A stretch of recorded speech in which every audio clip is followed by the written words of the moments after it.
Hello, I'm Elise from the Crowdfunded Translation Project, and wanted to just tell you a little bit about what that project is and give you some updates about what I've been doing with your support.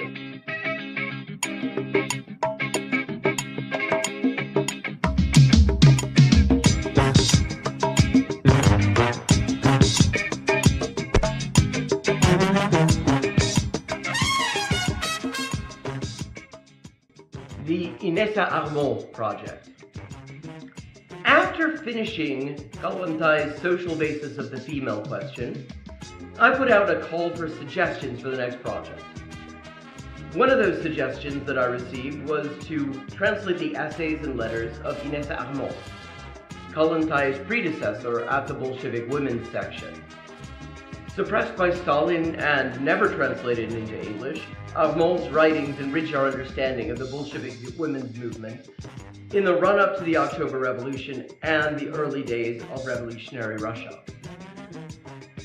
With your support, I have been able to translate all of her extant essays and am currently raising the last $1,950 to cover the cost of translating the remainder of her extant works, which at this point is just her correspondence.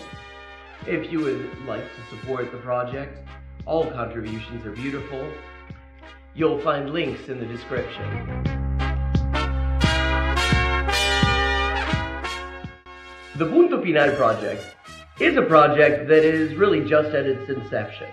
Punto Final, for those unfamiliar with it, i.e. likely most of the people watching this right now, was a magazine edited by Manuel Caviese Donoso that ran from 1965 to the eve of the 1973 CIA-backed coup in Chile, and then from 1989 to 2018, publishing a grand total of 894 issues.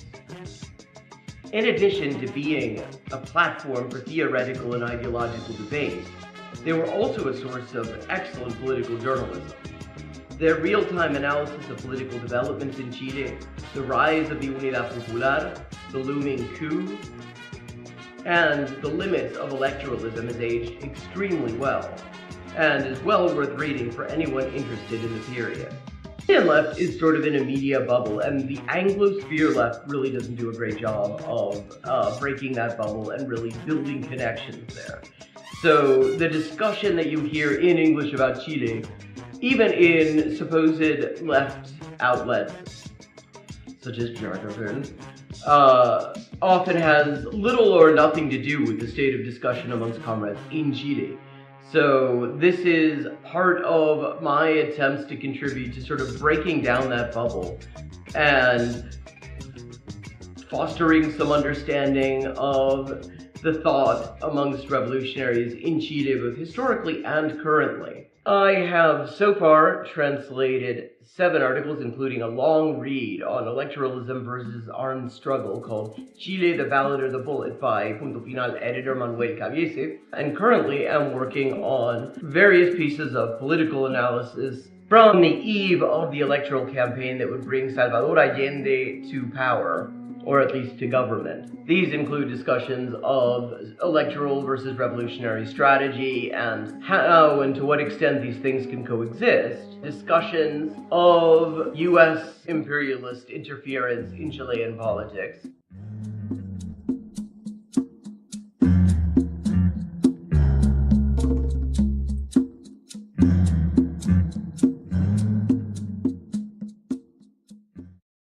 One of the challenges of this project, since its inception, has been getting the word out. The billionaire-controlled black box algorithms that dominate our lives don't like small creators or small projects. Nor are they particularly keen on ideological viewpoints that are inconsistent with the whims of billionaires. What's more, they positively detest anyone who isn't paying for reach. And then they turn around and make it ever harder to do even that in a useful way. The result of all this is that there are definitely considerably more people who would be interested in this project than actually see any of my posts about it. And that's why I have a small favor to ask you. Tell your friends about the Crowdfunded Translation Project. Share the completed translations Link the Patreon and the Facebook pages. All those links are in the description. Let people know that this project exists and what it's all about. Let them know that I want to hear their ideas for future crowdfunded translation projects at crowdfunded_translations@elisehendrick.com. And if you've got any ideas, I'd love to hear them. Ultimately, the crowdfunded translation project is for us all. The whole idea is to translate texts that have fallen through the cracks by making it economically viable for a professional translator, i.e. me, to work on them and to make the results freely available to everyone. I think that a lot of great things are coming out of the project, and even more can result from it yet. But it all depends on making the project visible to the people who might benefit from it and consider supporting it. Thank you for watching for this length of time. I hope you found it interesting, and I hope that it will encourage you to get in touch with the crowdfunded translation project, look at our translations, to get in touch with, to get involved with the crowdfunded translation project. Make suggestions, read the translations, let people know that this exists. This could be a great resource, but it's been a real fucker trying to get the word out about it. So thank you very much. Even watching this and commenting and leaving a like and sharing it on your platforms, or even to yourself in an email apparently, will help increase the visibility of this video and thus of this project. Thanks so much, and see you on the next stream. Thank you very much. Even watching this and commenting and leaving a like and sharing it on your platforms, or even to yourself in an email apparently, will help increase the visibility of this video and thus of this project.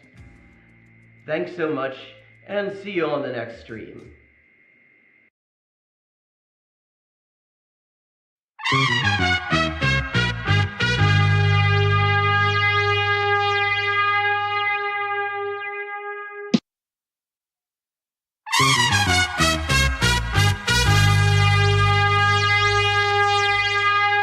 Hey, implicit connotations.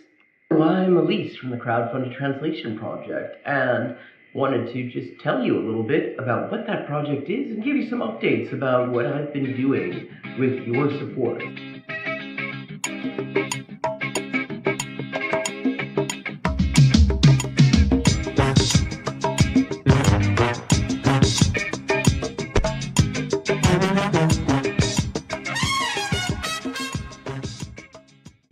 The Inessa Armand project. After finishing Kalantai's social basis of the female question, I put out a call for suggestions for the next project. One of those suggestions that I received was to translate the essays and letters of Inessa Armand, Kalantai's predecessor at the Bolshevik Women's section. Suppressed by Stalin and never translated into English, Armand's writings enrich our understanding of the Bolshevik women's movement in the run-up to the October Revolution and the early days of revolutionary Russia. With your support, I have been able to translate all of her extant essays and am currently raising the last $1,950 to cover the cost of translating the remainder of her extant works, which at this point is just her correspondence. If you would like to support the project, all contributions are beautiful. You'll find links in the description. The Punto Final project is a project that is really just at its inception. Punto Final, for those unfamiliar with it, i.e. likely most of the people watching this right now, was a magazine edited by Manuel Caviese Donoso that ran from 1965 to the eve of the 1973 CIA-backed coup in Chile, and then from 1989 to 2018, publishing a grand total of 894 issues.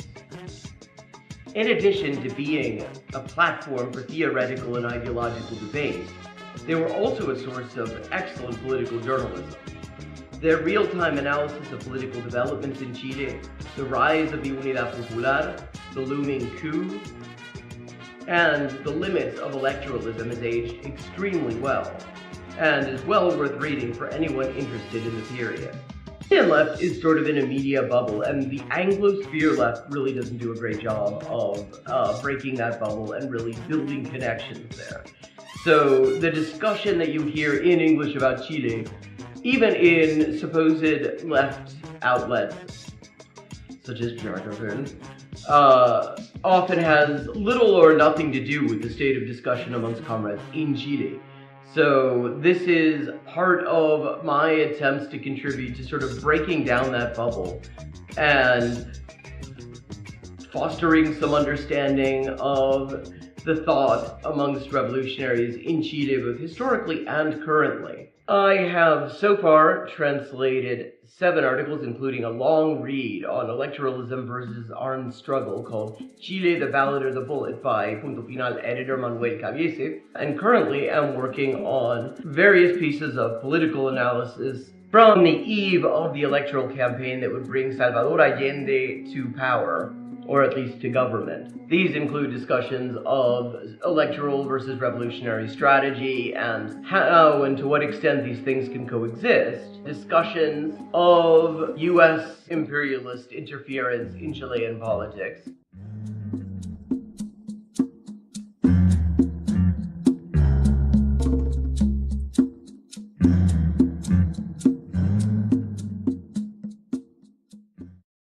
One of the challenges of this project, since its inception, has been getting the word out. The billionaire-controlled black box algorithms that dominate our lives don't like small creators or small projects. Nor are they particularly keen on ideological viewpoints that are inconsistent with the whims of billionaires. What's more, they positively detest anyone who isn't paying for reach. And then they turn around and make it ever harder to do even that in a useful way. The result of all this is that there are definitely considerably more people who would be interested in this project than actually see any of my posts about it. And that's why I have a small favor to ask you. Tell your friends about the crowdfunded translation project. Share the completed translations, link the Patreon and the Facebook pages. All those links are in the description. Let people know that this project exists and what it's all about. Let them know that I want to hear their ideas for future crowdfunded translation projects at crowdfunded_translations@elisehendrick.com. And if you've got any ideas, I'd love to hear them. Ultimately, the crowdfunded translation project is for us all. The whole idea is to translate texts that have fallen through the cracks by making it economically viable for a professional translator, i.e. me, to work on them and to make the results freely available to everyone. I think that a lot of great things are coming out of the project, and even more can result from it yet. But it all depends on making the project visible to the people who might benefit from it and consider supporting it. Thank you for watching for this length of time. I hope you found it interesting, and I hope that it will encourage you to get in touch with the crowdfunded translation project, look at our translations, to get in touch with, to get involved with the crowdfunded translation project. Make suggestions, read the translations, let people know that this exists. This could be a great resource, but it's been a real fucker trying to get the word out about it.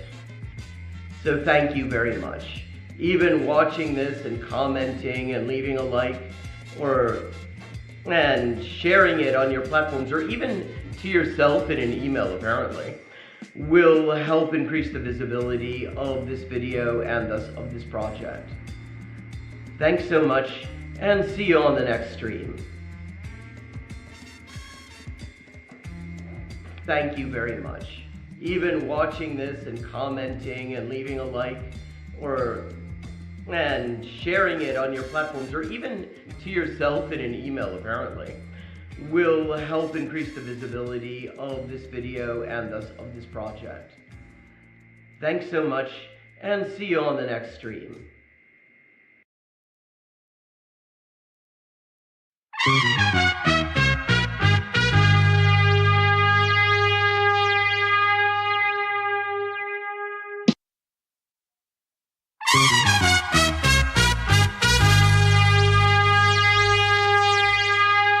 Hey, implicit connotations. I'm Elise from the Crowdfunded Translation Project, and wanted to just tell you a little bit about what that project is and give you some updates about what I've been doing with your support.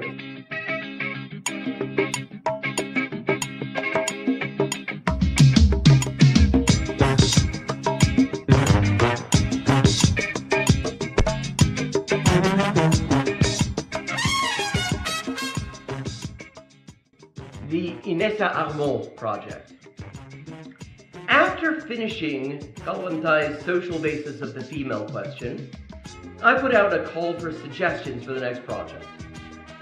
One of those suggestions that I received was to translate the essays and letters of Inessa Armand, Kalantai's predecessor at the Bolshevik women's section. Suppressed by Stalin and never translated into English, Armand's writings enrich our understanding of the Bolshevik women's movement in the run-up to the October Revolution and the early days of revolutionary Russia. With your support, I have been able to translate all of her extant essays and am currently raising the last $1,950 to cover the cost of translating the remainder of her extant works, which at this point is just her correspondence. If you would like to support the project, all contributions are beautiful.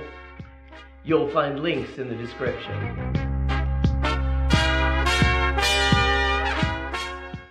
The Punto Final project is a project that is really just at its inception. Punto Final, for those unfamiliar with it, i.e. likely most of the people watching this right now, was a magazine edited by Manuel Caviese Donoso that ran from 1965 to the eve of the 1973 CIA-backed coup in Chile, and then from 1989 to 2018, publishing a grand total of 894 issues. In addition to being a platform for theoretical and ideological debate, they were also a source of excellent political journalism.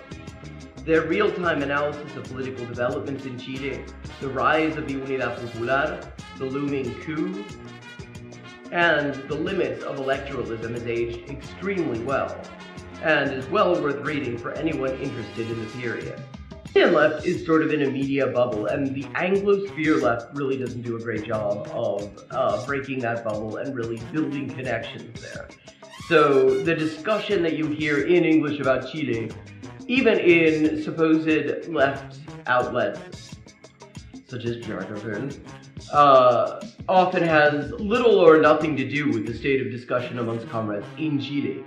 So this is part of my attempts to contribute to sort of breaking down that bubble and fostering some understanding of the thought amongst revolutionaries in Chile, both historically and currently. I have so far translated 7 articles, including a long read on electoralism versus armed struggle called Chile, the Ballot or the Bullet by Punto Final editor Manuel Caviese, and currently am working on various pieces of political analysis from the eve of the electoral campaign that would bring Salvador Allende to power, or at least to government. These include discussions of electoral versus revolutionary strategy and how and to what extent these things can coexist, discussions of US imperialist interference in Chilean politics,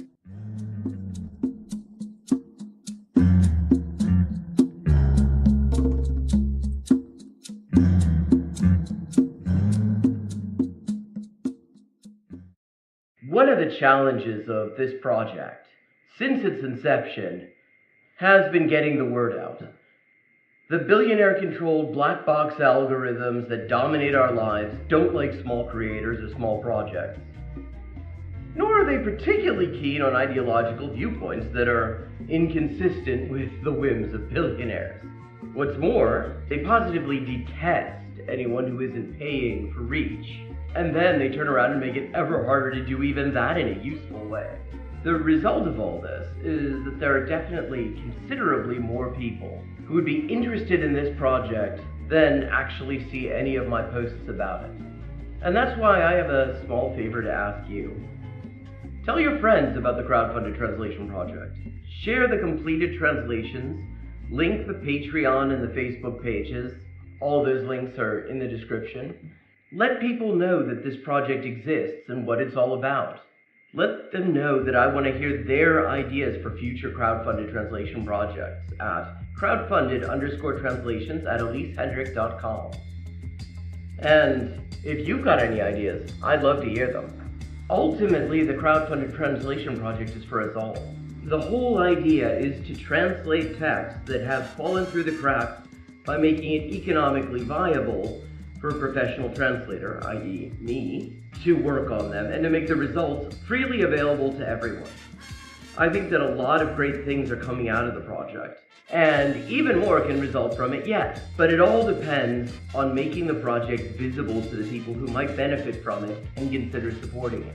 Thank you for watching for this length of time. I hope you found it interesting, and I hope that it will encourage you to get in touch with the crowdfunded translation project, look at our translations, to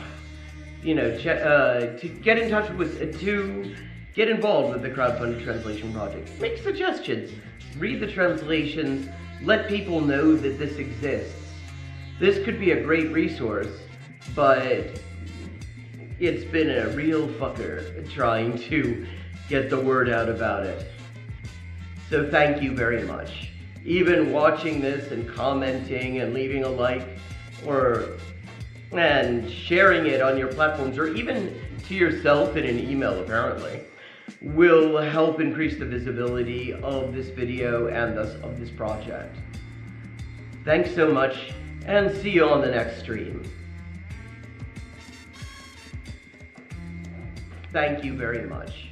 Even watching this and commenting and leaving a like and sharing it on your platforms, or even to yourself in an email apparently, will help increase the visibility of this video and thus of this project.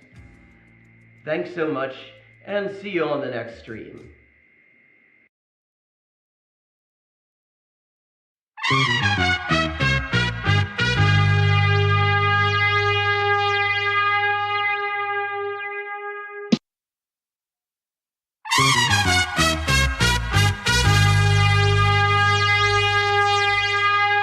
Hey, implicit connotations.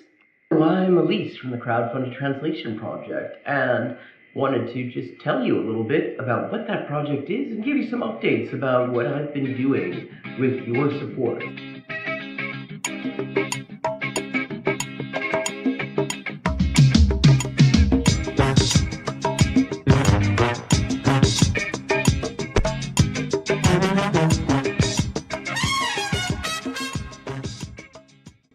The Inessa Armand project.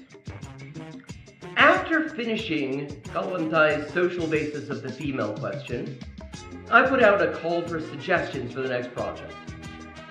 One of those suggestions that I received was to translate the essays and letters of Inessa Armand, Kalantai's predecessor at the Bolshevik women's section. Suppressed by Stalin and never translated into English, Armand's writings enrich our understanding of the Bolshevik women's movement in the run-up to the October Revolution and the early days of revolutionary Russia. With your support, I have been able to translate all of her extant essays and am currently raising the last $1,950 to cover the cost of translating the remainder of her extant works, which at this point is just her correspondence. If you would like to support the project, all contributions are beautiful. You'll find links in the description. The Punto Final project is a project that is really just at its inception. Punto Final, for those unfamiliar with it, i.e. likely most of the people watching this right now, was a magazine edited by Manuel Caviese Donoso that ran from 1965 to the eve of the 1973 CIA-backed coup in Chile, and then from 1989 to 2018, publishing a grand total of 894 issues. In addition to being a platform for theoretical and ideological debate, they were also a source of excellent political journalism. Their real-time analysis of political developments in Chile, the rise of the Unidad Popular, the looming coup, and the limits of electoralism has aged extremely well, and is well worth reading for anyone interested in the period. The Chilean left is sort of in a media bubble, and the Anglosphere left really doesn't do a great job of breaking that bubble and really building connections there. So the discussion that you hear in English about Chile, even in supposed left outlets, such as Jargon, often has little or nothing to do with the state of discussion amongst comrades in Chile. So this is part of my attempts to contribute to sort of breaking down that bubble and fostering some understanding of the thought amongst revolutionaries in Chile, both historically and currently. I have so far translated 7 articles, including a long read on electoralism versus armed struggle called Chile, the Ballot or the Bullet by Punto Final editor Manuel Caviese, and currently am working on various pieces of political analysis from the eve of the electoral campaign that would bring Salvador Allende to power, or at least to government. These include discussions of electoral versus revolutionary strategy and how and to what extent these things can coexist, discussions of US imperialist interference in Chilean politics,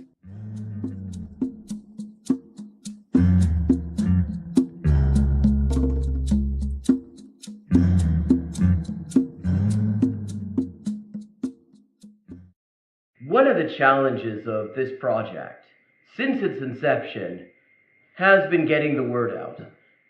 The billionaire-controlled black box algorithms that dominate our lives don't like small creators or small projects. Nor are they particularly keen on ideological viewpoints that are inconsistent with the whims of billionaires. What's more, they positively detest anyone who isn't paying for reach. And then they turn around and make it ever harder to do even that in a useful way. The result of all this is that there are definitely considerably more people who would be interested in this project than actually see any of my posts about it. And that's why I have a small favor to ask you. Tell your friends about the crowdfunded translation project. Share the completed translations, link the Patreon and the Facebook pages. All those links are in the description. Let people know that this project exists and what it's all about. Let them know that I want to hear their ideas for future crowdfunded translation projects at crowdfunded_translations@elisehendrick.com. And if you've got any ideas, I'd love to hear them. Ultimately, the crowdfunded translation project is for us all. The whole idea is to translate texts that have fallen through the cracks by making it economically viable for a professional translator, i.e. me, to work on them and to make the results freely available to everyone. I think that a lot of great things are coming out of the project, and even more can result from it yet. But it all depends on making the project visible to the people who might benefit from it and consider supporting it. Thank you for watching for this length of time. I hope you found it interesting, and I hope that it will encourage you to get in touch with the crowdfunded translation project, look at our translations, to get in touch with, to get involved with the crowdfunded translation project. Make suggestions, read the translations, let people know that this exists. This could be a great resource, but it's been a real fucker trying to get the word out about it. So thank you very much. Even watching this and commenting and leaving a like and sharing it on your platforms, or even to yourself in an email apparently, will help increase the visibility of this video and thus of this project. Thanks so much, and see you on the next stream. Thank you very much. Even watching this and commenting and leaving a like and sharing it on your platforms, or even to yourself in an email apparently, will help increase the visibility of this video and thus of this project. Thanks so much, and see you on the next stream.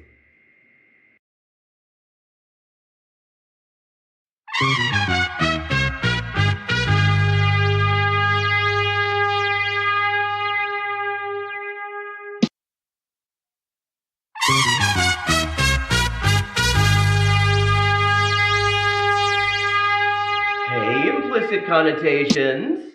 I'm Elise from the Crowdfunded Translation Project, and wanted to just tell you a little bit about what that project is and give you some updates about what I've been doing with your support.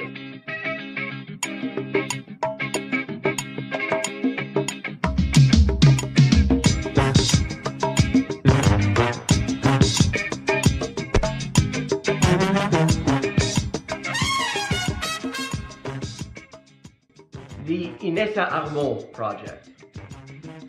After finishing Kalantai's social basis of the female question, I put out a call for suggestions for the next project. One of those suggestions that I received was to translate the essays and letters of Inessa Armand, Kalantai's predecessor at the Bolshevik Women's section.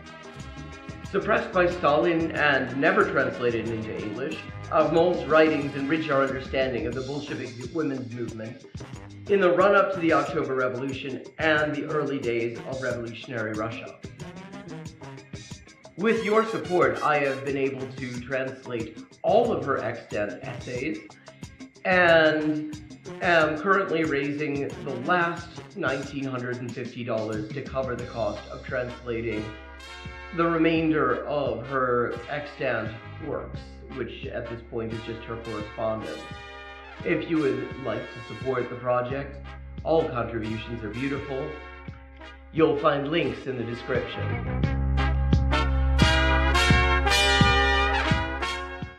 The Punto Final project is a project that is really just at its inception. Punto Final, for those unfamiliar with it, i.e. likely most of the people watching this right now, was a magazine edited by Manuel Caviese Donoso that ran from 1965 to the eve of the 1973 CIA-backed coup in Chile, and then from 1989 to 2018, publishing a grand total of 894 issues. In addition to being a platform for theoretical and ideological debate, they were also a source of excellent political journalism. Their real-time analysis of political developments in Chile, the rise of the Unidad Popular, the looming coup, and the limits of electoralism has aged extremely well, and is well worth reading for anyone interested in the period. The Chilean left is sort of in a media bubble, and the Anglosphere left really doesn't do a great job of breaking that bubble and really building connections there. So the discussion that you hear in English about Chile, even in supposed left outlets, such as Jargon, often has little or nothing to do with the state of discussion amongst comrades in Chile. So this is part of my attempts to contribute to sort of breaking down that bubble and fostering some understanding of the thought amongst revolutionaries in Chile, both historically and currently. I have so far translated 7 articles, including a long read on electoralism versus armed struggle called Chile, the Ballad or the Bullet by Punto Final editor Manuel Caviese, and currently am working on various pieces of political analysis from the eve of the electoral campaign that would bring Salvador Allende to power, or at least to government. These include discussions of electoral versus revolutionary strategy and how and to what extent these things can coexist, discussions of US imperialist interference in Chilean politics,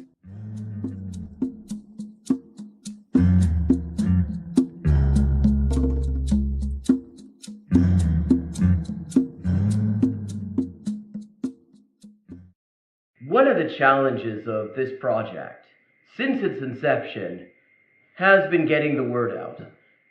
The billionaire-controlled black box algorithms that dominate our lives don't like small creators or small projects. Nor are they particularly keen on ideological viewpoints that are inconsistent with the whims of billionaires. What's more, they positively detest anyone who isn't paying for reach. And then they turn around and make it ever harder to do even that in a useful way. The result of all this is that there are definitely considerably more people who would be interested in this project than actually see any of my posts about it. And that's why I have a small favor to ask you. Tell your friends about the crowdfunded translation project. Share the completed translations, link the Patreon and the Facebook pages. All those links are in the description. Let people know that this project exists and what it's all about. Let them know that I want to hear their ideas for future crowdfunded translation projects at crowdfunded_translations@elisehendrick.com. And if you've got any ideas, I'd love to hear them. Ultimately, the crowdfunded translation project is for us all. The whole idea is to translate texts that have fallen through the cracks by making it economically viable for a professional translator, i.e. me, to work on them and to make the results freely available to everyone. I think that a lot of great things are coming out of the project, and even more can result from it yet. But it all depends on making the project visible to the people who might benefit from it and consider supporting it. Thank you for watching for this length of time. I hope you found it interesting, and I hope that it will encourage you to get in touch with the crowdfunded translation project, look at our translations, to get in touch with, to get involved with the crowdfunded translation project. Make suggestions, read the translations, let people know that this exists. This could be a great resource, but it's been a real fucker trying to get the word out about it. So thank you very much. Even watching this and commenting and leaving a like and sharing it on your platforms, or even to yourself in an email apparently, will help increase the visibility of this video and thus of this project. Thanks so much, and see you on the next stream. Thank you very much. Even watching this and commenting and leaving a like and sharing it on your platforms, or even to yourself in an email apparently, will help increase the visibility of this video and thus of this project. Thanks so much, and see you on the next stream.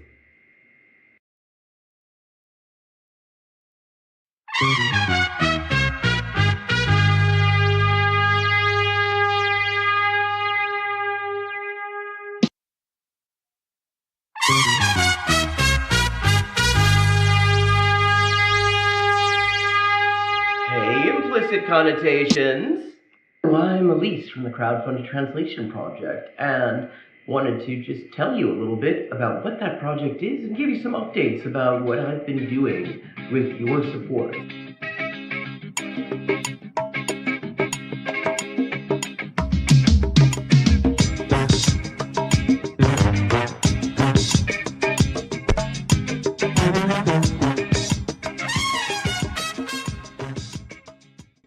The Inessa Armand project.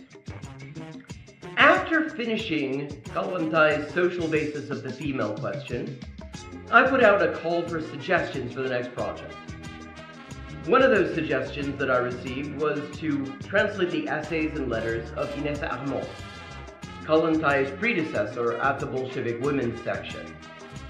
Suppressed by Stalin and never translated into English, Armand's writings enrich our understanding of the Bolshevik women's movement in the run-up to the October Revolution and the early days of revolutionary Russia.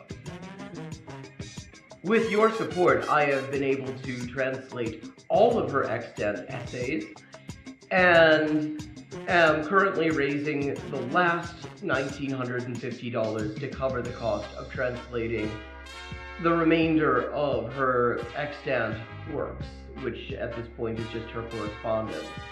If you would like to support the project, all contributions are beautiful. You'll find links in the description. The Punto Final project is a project that is really just at its inception. Punto Final, for those unfamiliar with it, i.e. likely most of the people watching this right now, was a magazine edited by Manuel Caviese Donoso that ran from 1965 to the eve of the 1973 CIA-backed coup in Chile, and then from 1989 to 2018, publishing a grand total of 894 issues. In addition to being a platform for theoretical and ideological debate, they were also a source of excellent political journalism. Their real-time analysis of political developments in Chile, the rise of the Unidad Popular, the looming coup, and the limits of electoralism has aged extremely well, and is well worth reading for anyone interested in the period.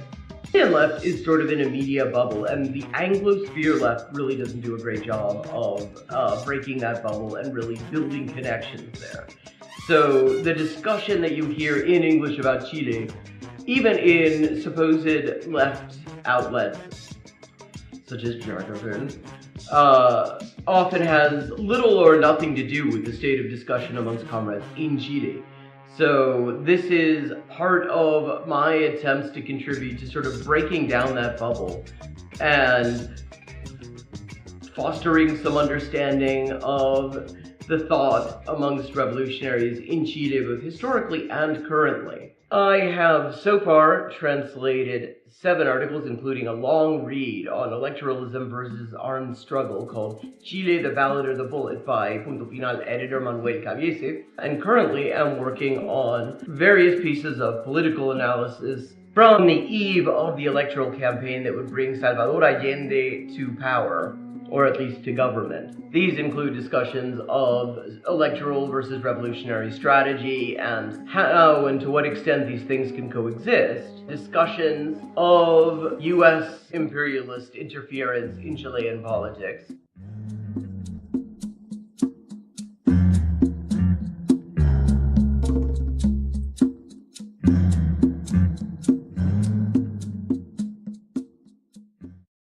One of the challenges of this project, since its inception, has been getting the word out.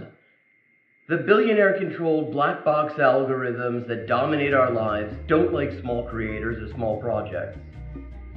Nor are they particularly keen on ideological viewpoints that are inconsistent with the whims of billionaires.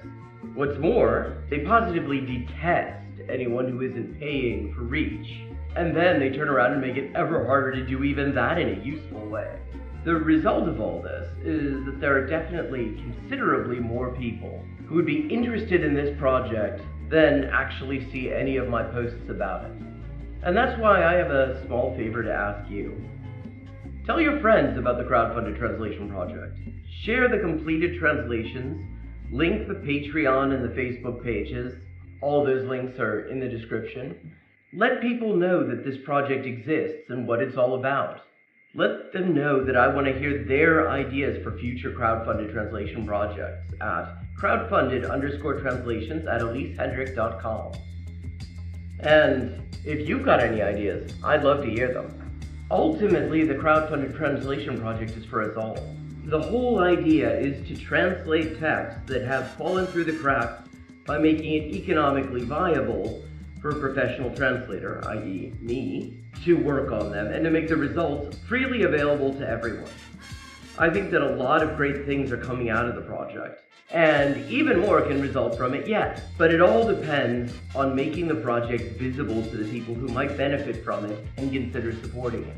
Thank you for watching for this length of time. I hope you found it interesting, and I hope that it will encourage you to get in touch with the crowdfunded translation project, look at our translations, to get in touch with, to get involved with the crowdfunded translation project. Make suggestions, read the translations, let people know that this exists. This could be a great resource but it's been a real fucker trying to get the word out about it. So thank you very much. Even watching this and commenting and leaving a like and sharing it on your platforms, or even to yourself in an email apparently, will help increase the visibility of this video and thus of this project. Thanks so much, and see you on the next stream. Thank you very much. Even watching this and commenting and leaving a like and sharing it on your platforms, or even to yourself in an email apparently, will help increase the visibility of this video and thus of this project. Thanks so much, and see you on the next stream.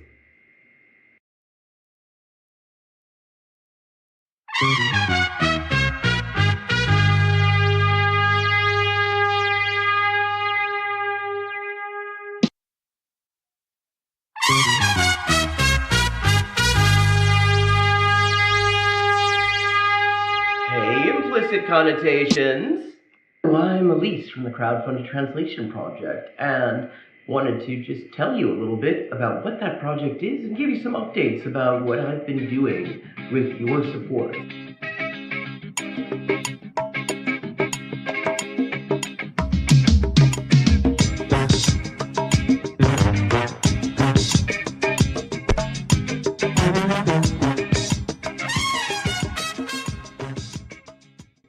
The Inessa Armand project.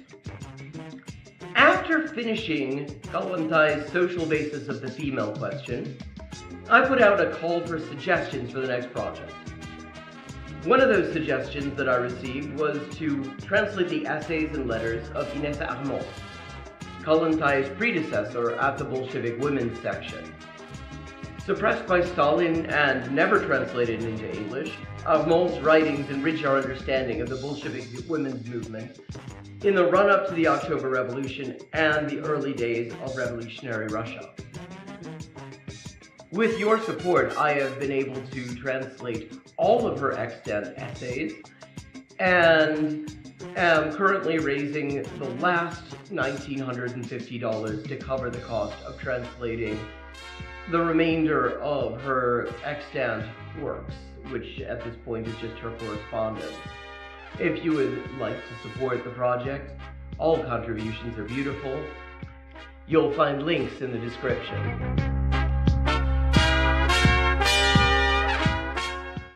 The Punto Final project is a project that is really just at its inception.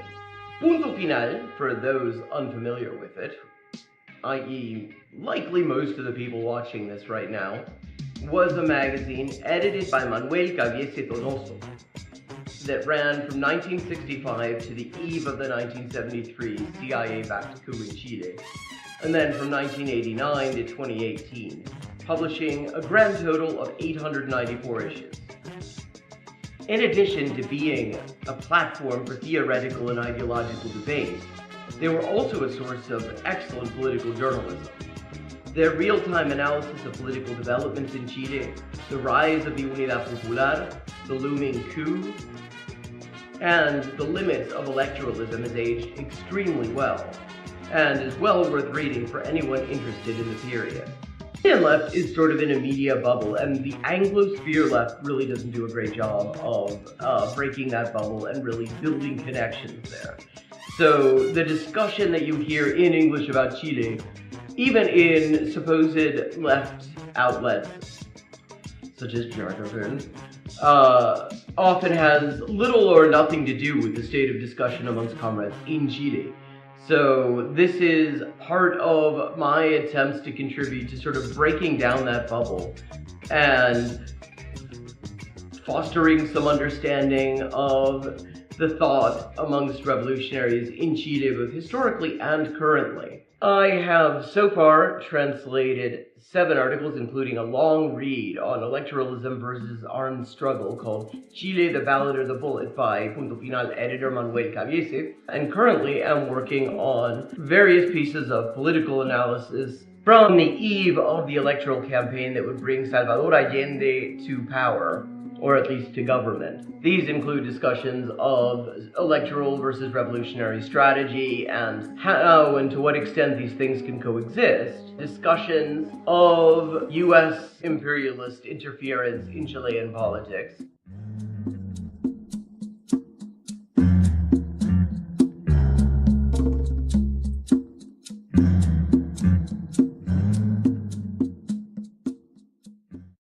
one of the challenges of this project, since its inception, has been getting the word out. The billionaire-controlled black box algorithms that dominate our lives don't like small creators or small projects. Nor are they particularly keen on ideological viewpoints that are inconsistent with the whims of billionaires. What's more, they positively detest anyone who isn't paying for reach. And then they turn around and make it ever harder to do even that in a useful way. The result of all this is that there are definitely considerably more people who would be interested in this project than actually see any of my posts about it. And that's why I have a small favor to ask you. Tell your friends about the crowdfunded translation project. Share the completed translations, link the Patreon and the Facebook pages. All those links are in the description. Let people know that this project exists and what it's all about. Let them know that I want to hear their ideas for future crowdfunded translation projects at crowdfunded_translations@elisehendrick.com. And if you've got any ideas, I'd love to hear them. Ultimately, the crowdfunded translation project is for us all. The whole idea is to translate texts that have fallen through the cracks by making it economically viable for a professional translator, i.e. me, to work on them and to make the results freely available to everyone.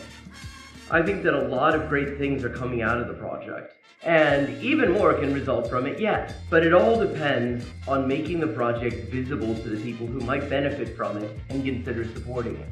Thank you for watching for this length of time. I hope you found it interesting. Hello and welcome to Hyperpolyglotting with Elise, the stream where we kind of just want to learn all the languages.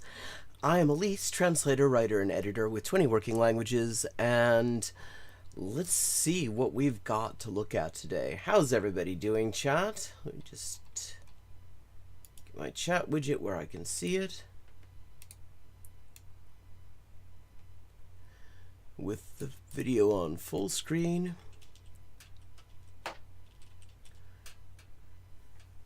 Oh, well. Tony Marsh, who is a friend of the stream, producing some of the most buck-wild bullshit in the language grifting space, has a longer video than usual up. Apparently, I mean, it just, he just finished streaming it 32 minutes ago. Says he'll use his method to learn a totally new language. We've seen what his methods are.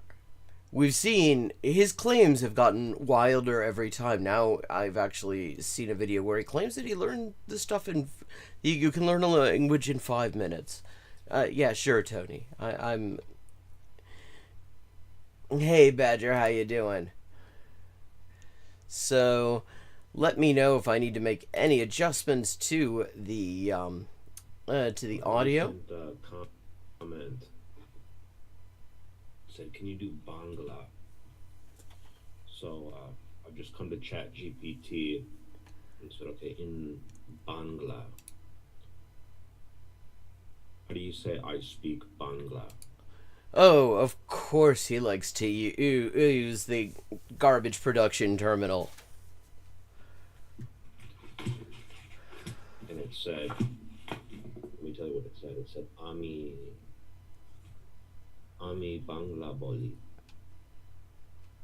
Okay. My Bangla goes far enough to say, actually, that's not wrong. But, yeah. Ami Bangla Boli. If you're just joining us, responding to a comment, it says, can you do Bangla?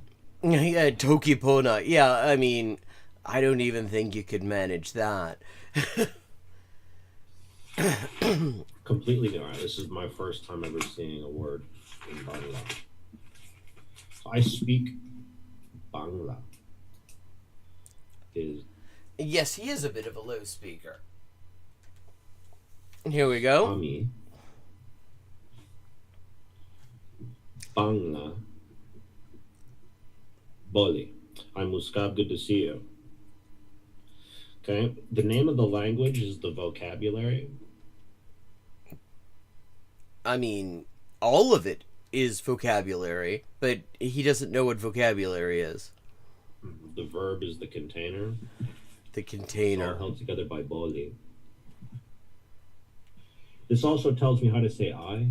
It also tells me the word order of the language. You could extract a lot of information about the Bangla language I mean, yes, it does tell you those things. That is true.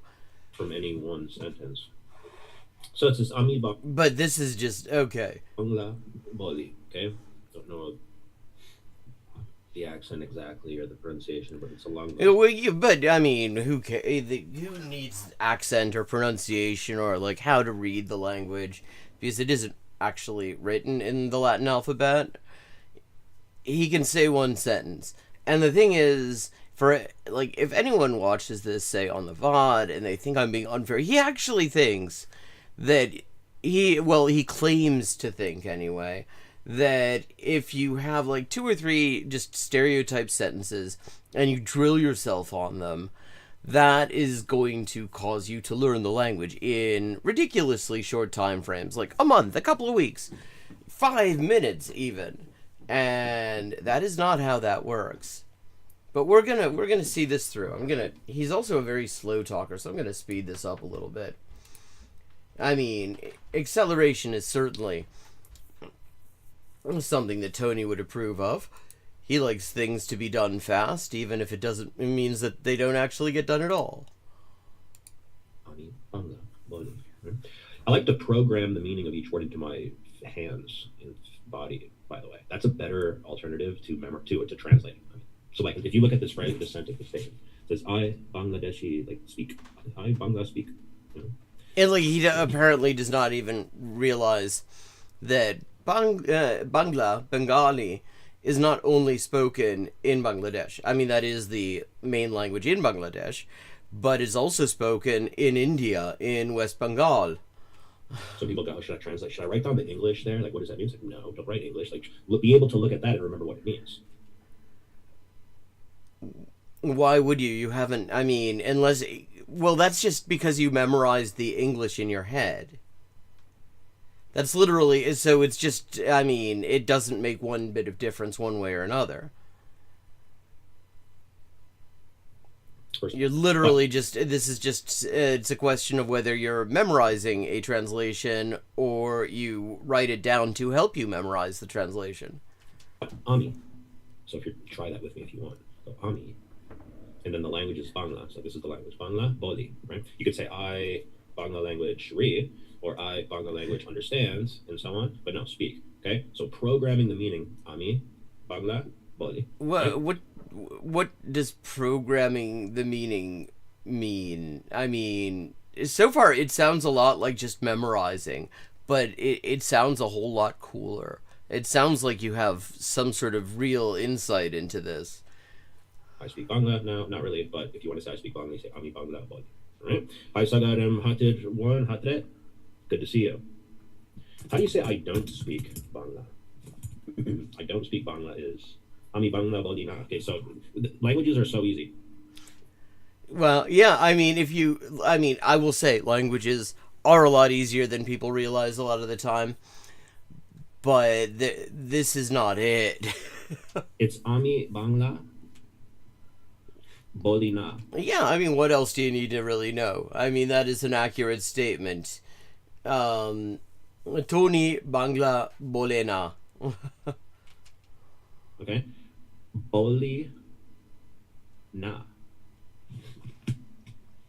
is the new verb starting point.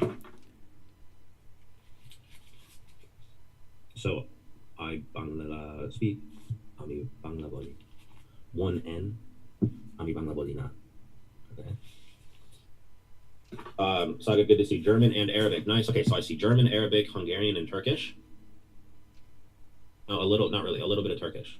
Like I've used Turkish to do like what I'm doing here, which is like Just demonstrate the system and play. It's like a way to play. Someone's asked about Bangla. All right, so check this out. Everyone either speaks Bangla or doesn't, right? I mean, yeah, those would tend to be the options. So which is more correct for you? Ami Bangla Boli or Ami Bangla Boli na? I would go with Ami Bangla Boli na. But someone could be here in this room right now and go, no, I speak Bangla. That's my first language. Ami Bangla. Well, and you've memorized this one phrase, so you can have a 3-word conversation. You can't even fucking say hello. It's which is no more called. Ami Bangla Boli na. How do you say like nice, good? It's bahalo. All right, nice. That's a useful expression.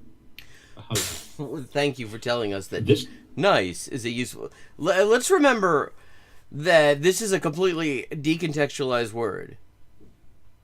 Hey, River Rune, how you doing? So we don't actually know if you can use the word. Like my knowledge of Bengali is not anywhere near to the point where I can judge whether that word would be used correctly in this sort of a context or how it would be used, because these things are actually really. It turns out there's actually a lot of nuance in languages. But no, just throw stuff into a fucking chatbot. A probabilistic text generator in a language that is not very well represented in the training data sets of large language models, it's worth noting.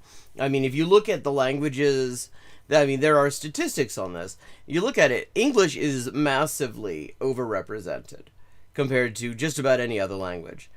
So, like, Bengali is way down the list. So, the statistic, what these things do is perform, sophisticated statistics in order to figure out what the most likely next word might be. Which, okay. But the thing is, those statistics will only be as good as the training data set, and Bengali is not something where there's a particularly large training data set. So even by LLM standards, there's some serious caveats here. This is good, or that is good, is eta bahalo.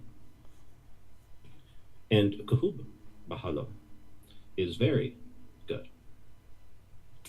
Check this out.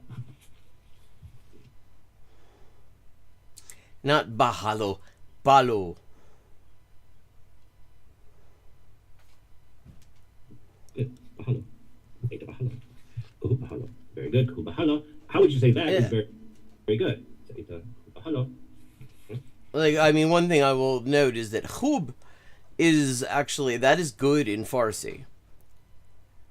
Oh, I'm hanging in there. It's, I mean, this month has sucked in a lot of ways.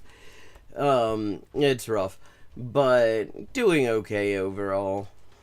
Trying to learn German. Can you tell me how to learn vocab in German? How to learn vocab in German? Yeah, here's how you learn vocab in any language. And then turn that statement into a yes/no question, and then turn that yes/no question into an open-ended question. It does everything. No, it doesn't do everything. It doesn't do a lot of things. Like, literally, the answer here, but there's, like, Tony is never going to say it, is comprehensible input. You look at stuff, you listen to stuff, you read stuff that you actually, and you understand it because there's enough context to do it. And your brain gradually develops an understanding of how the language works and what the words in it are. That's it. There is nothing. Everything else is just an elaboration on that overall theme. Memorizing a couple of set phrases and then manipulating them, like, you're not going to be able to have a conversation doing this. So what's the German vocab you want to learn? And think about that. Like, what is it? All vocab? Any vocab? The word is bicycle. How do you say bicycle in German? Fahrrad. How do you say bicycle? Say you want to learn the vocab word bicycle. Well, do you have a bicycle? I like to ride a bicycle. Yeah, I have a bicycle. I don't have a bicycle. Find a statement and make it a true statement. Okay? Here's a true statement for me in Bangla. I don't speak Bangla, everyone. Ami Bangla Bolina. That's my first. He did not need to tell us that. Cycling's the vocab. We could do this here in Bangla. We could do it in German. Like, I have a bike. Do you have a bike? I'm tempted to do it in German now, but I'm not going to get my sticking to Bangla. All right, look. Sagat, if you're new to this, it goes, one is a statement, okay? So, well, they're all statements so far. One is a positive statement, one is a negative statement. 2 is a yes/no question. So, well, no, 2 is still a statement. It was, I do not speak Bangla. Either I speak Bangla, or I enjoy cycling, or I don't speak Bangla, I don't enjoy cycling. Those would be the options. Oh, well, enjoy. See, because there is a correlation apparently between knowledge of Bangla and cycling. Question for you. Do you speak Bangla? Do you enjoy cycling? ChatGPT, do you speak Bangla? Like, it's apni ki. Apni ki Bangla bolen. not bolen, bolin. So boli, ami boli, I speak, becomes apni ki. Ki makes it a yes/no question. Yep. Apni ki Bangla bolen. So I speak ami boli. You speak apni bolen. Speak a little Bangla. Question for you. You, yes/no question, Bangla speak. Okay. By the way, this pattern of boli and bolen, you know that's going to work later on. Like if it's I ride a bicycle, you ride a bicycle, the verb for ride is going to be along these lines, I bet. You know what I mean? You go apni ki. So every single one of these things functions as a template. Oh, I mean, see, and this is the whole core of this nonsense. The assumption that you can, like, derive all of the grammar of a language from a couple of very simple statements. And that this is how you're going to learn it. That you're just going to sort of memorize some simple statements and then it's, you know, you've done it or whatever. And as far as I can tell, this comes from the extremely superficial way that people are trained to become army linguists. Like, they need to come up with another word for that, because what they do is nothing to do with being a linguist. It's learning to say the things that you want to say right away, and from that learning the pattern, as opposed to doing it the other way around, which is what everyone does, like what every book and have in like language class and language teacher does. Just try to. I mean, that isn't what every book in every language class does, actually. I mean, what I get a feeling he hasn't actually seen many of them. That's not to say that every book or every language class has has like best practices, methods or something like that. But no, they don't all do it that way. You have to learn everything in case you might want to, or might actually need one thing. Like try to learn 70,000 words, or like memorize this whole chart in the event that you might need any of it at any given time. And that's putting the cart before the horse. No, it isn't, though. It's all part of the same thing. Because you just memorize the phrases you think you might want to say. First of all, how you are going to know that in advance if you find yourself in a situation where you need to speak Bengali and in order to get some message across, you're not necessarily going to know in advance what that message is going to be, is the first thing. And there's also the problem that you don't know what people are going to say to you. So yeah, you actually have to be able to understand a fair bit. If you actually want to be able to use the language in a way that you can, like, even just survive in the language if you need to, you gotta know more than just the couple of phrases that you might think you need. Like, none of this makes any sense. Do I need to learn to say the things you want to say, and from that learn the pattern? Right? Do I need a lot of vocabulary to be fluent? If you can't, here's the point, Saga. If you can't be fluent with a little, do I need a lot of vocab to be fluent? See, Now, the serious answer to this is it really depends on what you mean by fluent. But yeah, you're not going to, I mean, how much vocab you need to know in order to be fluent depends entirely on how you define that, and people have different ideas about how to define that. That is why you have, metrics like the Common European Framework with the A1, A2, B1, B2, that sort of stuff.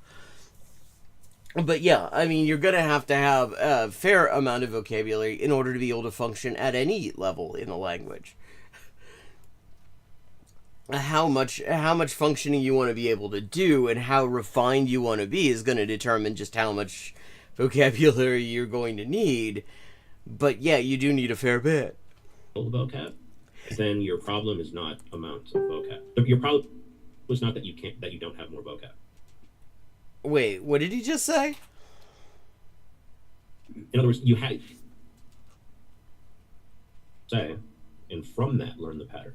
Right? Do I need a lot of vocab to be fluent? If you can't, here's the point, Saga. If you can't be fluent with a little vocab. Okay, so what the hell does he mean with fluent? Because I get the feeling not only have neither of them defined what they mean by fluent, but my impression here is they're using it very differently. Because usually if somebody says they want to be fluent, they're at the very least saying they want to be able to function to some degree in the language. They want to be able to actually have a conversation, say stuff that's on their mind, understand what comes back to them to at least some degree. That's usually what people, I would imagine, mean when they're talking about being fluent. And now he's talking about fluent as if you can potentially be fluent with, just like the little bit of vocabulary that he has, 7 words? Then I mean, not even that. Amount of vocab. Your problem is not that you don't have more vocab. Okay, so what the hell do you mean by fluent then? Because fluency usually does require you to know words. Like, if you want to be able to function in a particular context in a language, a certain amount of words is needed, at the very least related to the things you're trying to do, the kind of conversations you're trying to have. And yes, actually, it is possible to have problems with your ability to function in a language that could easily be solved by simply knowing more words in that language, understanding more words and being able to produce more words. So, he is operating on a definition of fluency that I don't think I have ever heard. In other words, if you can't be fluent in 20 words, you be fluent in 20 words. Okay, so is he going to say what he means by... Because we're getting an idea here that when he talks about fluency, it's not what 99% of the world means. I'm not saying most people have a very precise idea of what it means either. But it's clearly he is using it in a very special, tony way. You wouldn't be fluent in 20,000 words.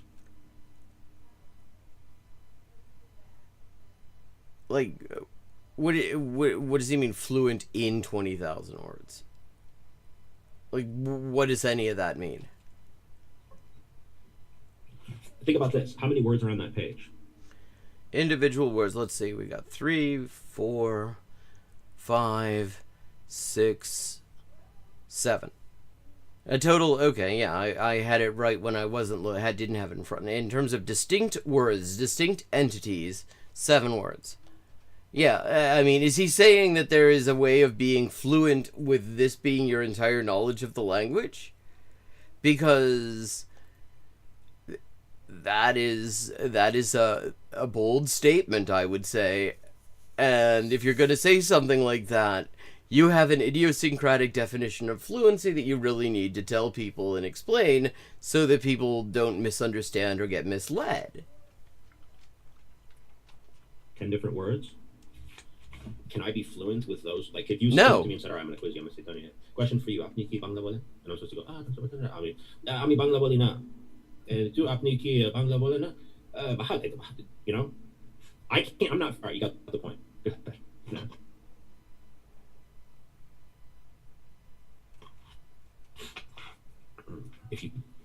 It's like if you can't make a good omelet out of just 3 ingredients, then your problem is not that you don't have more ingredients.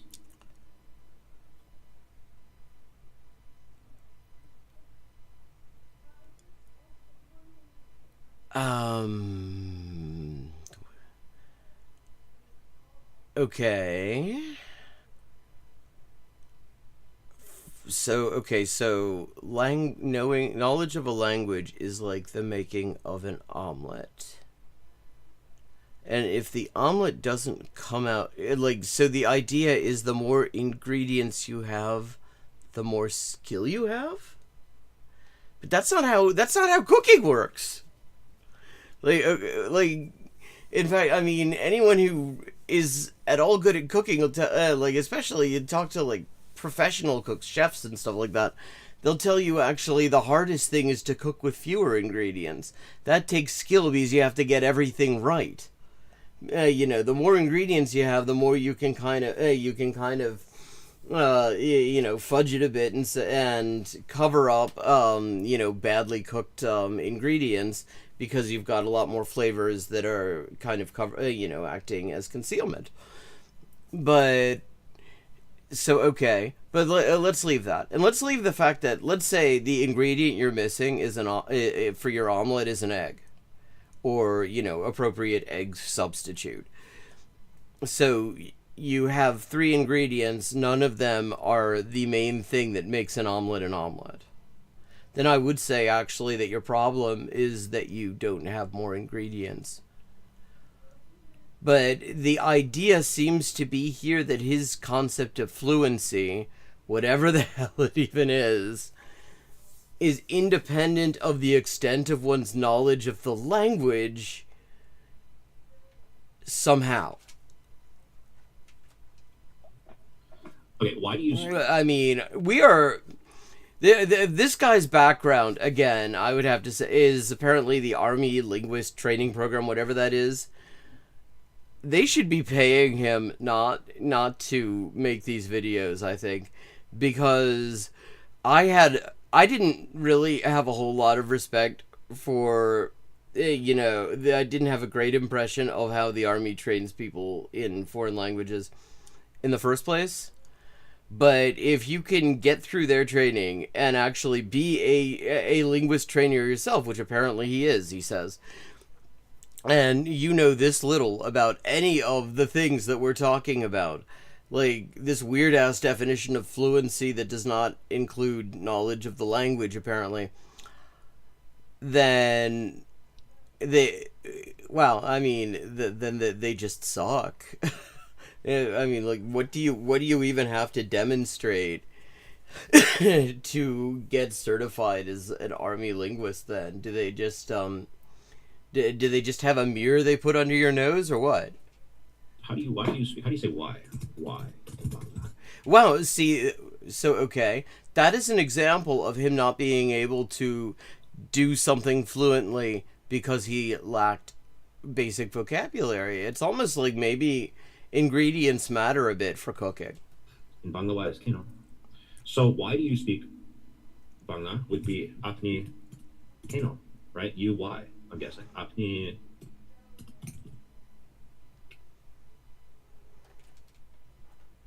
keno Bangla bol. That must be right, no? Yeah. I mean, I actually think that actually is correct. It would fit. I mean, certainly that is the word order you'd use in Hindi, which is closely related. But I don't think that that's how that's pronounced. Apni is you. Now instead of hey, language mania. So Tony Marsh is teaching us all sorts of wild and wonderful things here. No question. Apni ki Bangla bolen? Yes or no? It's why. So apni kino. You why Bangla bolen? And notice he's doing this, and the idea is that he does not even really need to know how to pronounce anything, know what it sounds like, nothing. Like, what in the hell is any of this? Ah, damn it. My mouse did things it was not supposed to do. Coming back. There we go. Bolen. Why? Why do you speak Bangla? Someone says. Yeah, like here's an Bangla. All right, ask me why I speak Bangla. Yeah, this is an excellent example of where this whole method breaks down. Because, okay, let's say you say this to somebody. You've memorized the phrase, Apni keno Bangla bolen. And then somebody gives you the answer. I do not know enough Bangla to simulate that experience. But the point is, you will not understand a thing that somebody says in response to that. So, what good is it that you memorized how to ask the question in Bangla? Yeah, just vibe the pronunciation. Hey, Bodvast. You'd say, Tony, Apni keno Bangla. And I'll say, oh, I speak Bangla. I Bangla speak. I speak Bangla because. What do you say because? Because is karon. How do you say I like languages? That's a true statement, for me and for many people. Okay. Again, I'm not sure what the actual Bangla word for that is. I have very limited knowledge. But judging from what I know about Northern Indian languages, like is not going to be a word that you, is not going to be a verb associated with I. It is going to be something like, languages are pleasant to me.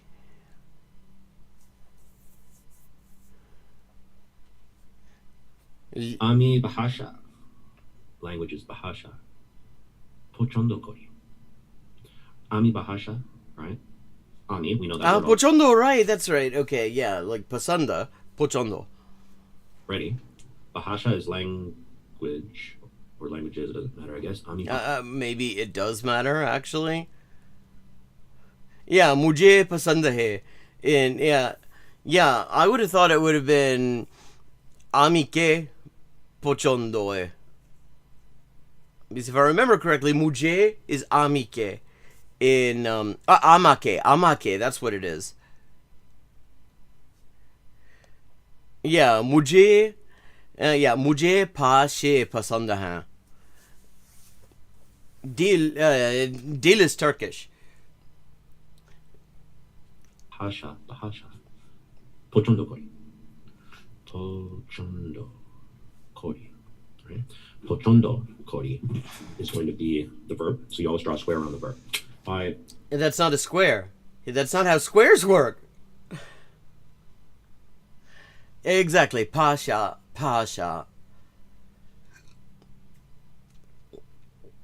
Which is also very close to the word in Thai. Pasa. Languages, like. See how kori is like boli? Remember how we said that when boli turns to bolen? Yeah, that's right. It is hard. So if I wanted to ask you if you like languages, I bet you we know how to guess that already. That's the big part. That's like the biggest skill of all, is being able to guess from the pattern. Based on. I mean, I will say that's not wrong. Like, I mean, the way he's going about it is nonsense. But that is actually, the more you get, the more you develop these associations, these networks of understandings of like how sentences go together and all of this through lots and lots of input, the more you will be able to sort of infer to a certain extent when you're unfamiliar with it. Oh, sabun. Yeah, you could see that actually being the Japanese word, because like some of the first Westerners to show up in Japan were Portuguese. So yeah, I mean, you could actually kind of see that being the word. Yeah. In this pattern we just saw, and you can try to teach me like 20 different patterns, and I'm like all over the place. I don't even remember anything. Just learning to say the things you want to say. Now we have this pattern. So learning to say the things you want to say, like. Yeah, there's something so deeply egocentric about that approach, because it implies, I mean, it is like the ultimate in main character syndrome, because it implies that you can somehow function in the language without knowing what anyone else wants to say. You just have to know your words. Boli becomes bolen. Ami boli, apni bolen. Yeah, and then tonkatsu comes from Dutch. Ipochondo kori. I mean, not the ton part. That's from Chinese, but katsu. Chondo koren. Koran. Commit to that, and then ask ChatGPT. Well, yeah, because like, God forbid somebody actually, uses actual language learning resources. Right. I bet you it's right. Apniki, do you like languages? Yes or no question. Apniki bahasha pochondo koren? It's like an educated guess based on that. I mean, yeah, that is correct. I'm pretty sure. That's right, because boli became bolen, so kori should become koren. Prefer, do, or something. So ami bahasha pochondo. Oh yeah, like Korean. No kori is how to say I like languages in Bangla. First Bangla I've ever seen in my life, just practicing with the patterns. That's 1, 2, 3. So I got to just find the vocab. Turn it Yeah, in. Dutch is also the reason that all of those endings that are like Asian, like simulation or intonation or something like that, that suffix in Indonesian becomes asi. And it is also why in Malay it doesn't, because Malay has a lot more Anglo influence. Oh yes, question creative sense. All right. I like to go 1, 2, 3, not 2, 1. So I would like start with 1. Start with a statement. See if you can find a true statement. Whatever vocab you want to learn, whatever verb you want to learn, whatever word you want to learn, whatever statement you want to learn, whatever you want to, whatever topic you want to talk about. Muscat business English. Okay, do big business English then. Yeah, but again, if you do it this way, it's going to be fucking useless because you're not going to understand the things people are saying. And go 1, 2, 3. It's the best thing you can do. Okay, so languages like. Question for you, Apniki bahasha pochondo koren. That's my guess. I'm going to check right now. Apniki bahasha pochondo koren. You know it's going to say.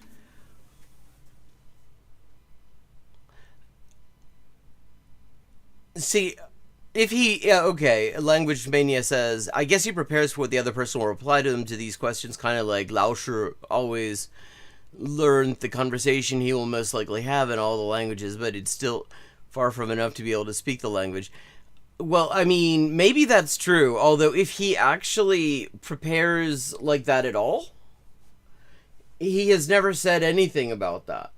Like, he has never suggested that there was any need to learn any words beyond the things that you think you might want to say. Yes. Yes. Do you like languages? You know it's right. It has to be right.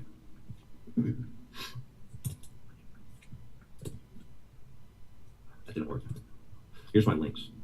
And also, there's more than one word for you in Bangla. There's tumi and apni. Quick intermission.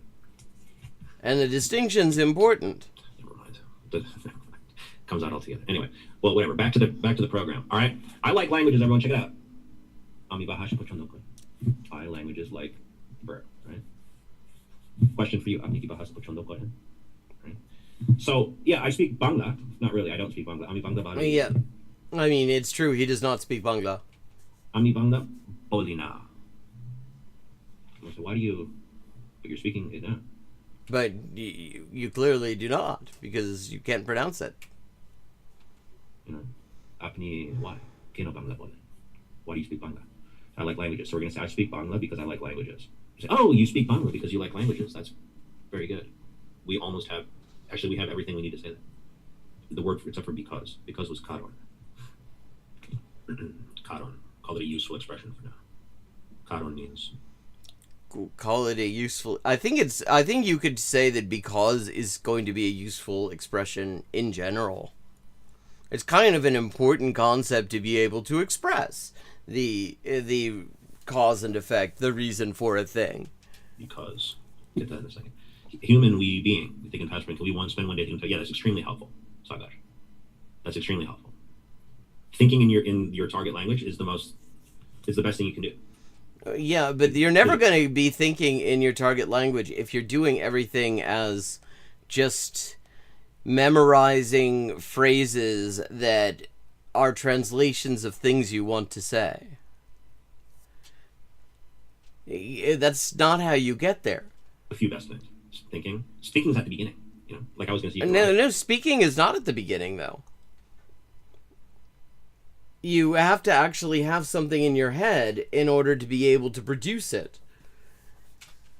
Writing's a very good thing. It's definitely quite useful, yes. Writing is a very good thing, but it's very insightful. Speaking is a very good thing. You can't speak without thinking. So at the end of the day, you pretty much... I mean, I feel like he is disproving that. Found the dead center, the absolute center of the matter, which is, can you think? Can you look around and begin to see the world through German? Not doing this. If you're doing a lot of input that just allows you to experience things through the language, yes, you're going to. But doing this, no. I can. And I don't even know any German. So here's the deal. Then you can't. He can, and he doesn't even know any German. Like, what the hell does that mean? If I look at my world and I can say something in German, then I can see that thing. If I look at my world and I can say something in German, then I can see that thing.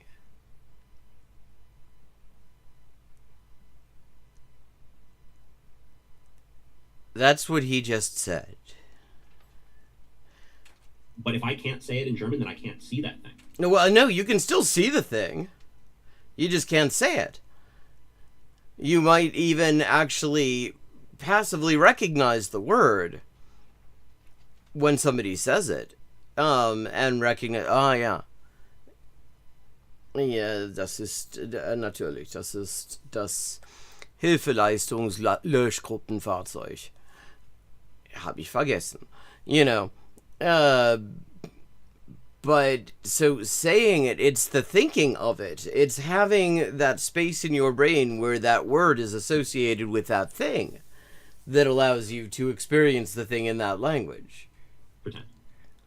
Like, I don't know the word for books. Behind my computer here, there's books. I don't know the word for books in German.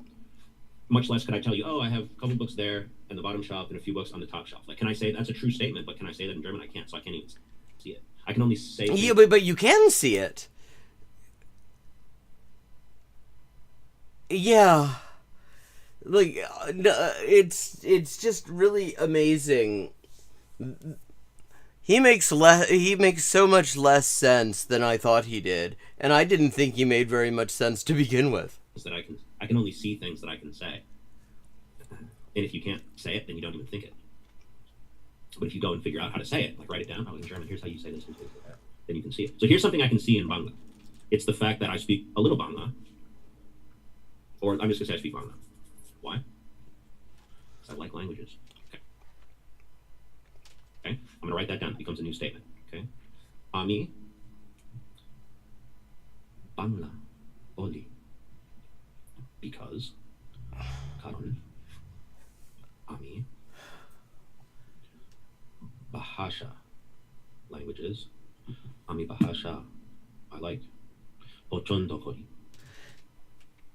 And the thing is, the other problem with this, leaving aside, you're just doing, this is the equivalent, really, of just looking stuff up, except, in something that's worse than a dictionary. Because a dictionary, there was at least somebody who knows the language well, who is verifying the accuracy of the terms. But the trouble is that none of this is tested against the understanding that a native speaker has of the language. So far, to the extent that I have any understanding of any of this, which is very limited again, in the case of Bengali, I know like a few words of it, and I have some general understanding of the way that it functions, some of the just endings and stuff. But you would actually have to see if this is how, Bengalis actually say these things. We don't know that, or whether they would understand these things as meaning the thing that, he's trying to say. Now, in this case, I think you'd be safe. I think these are correct.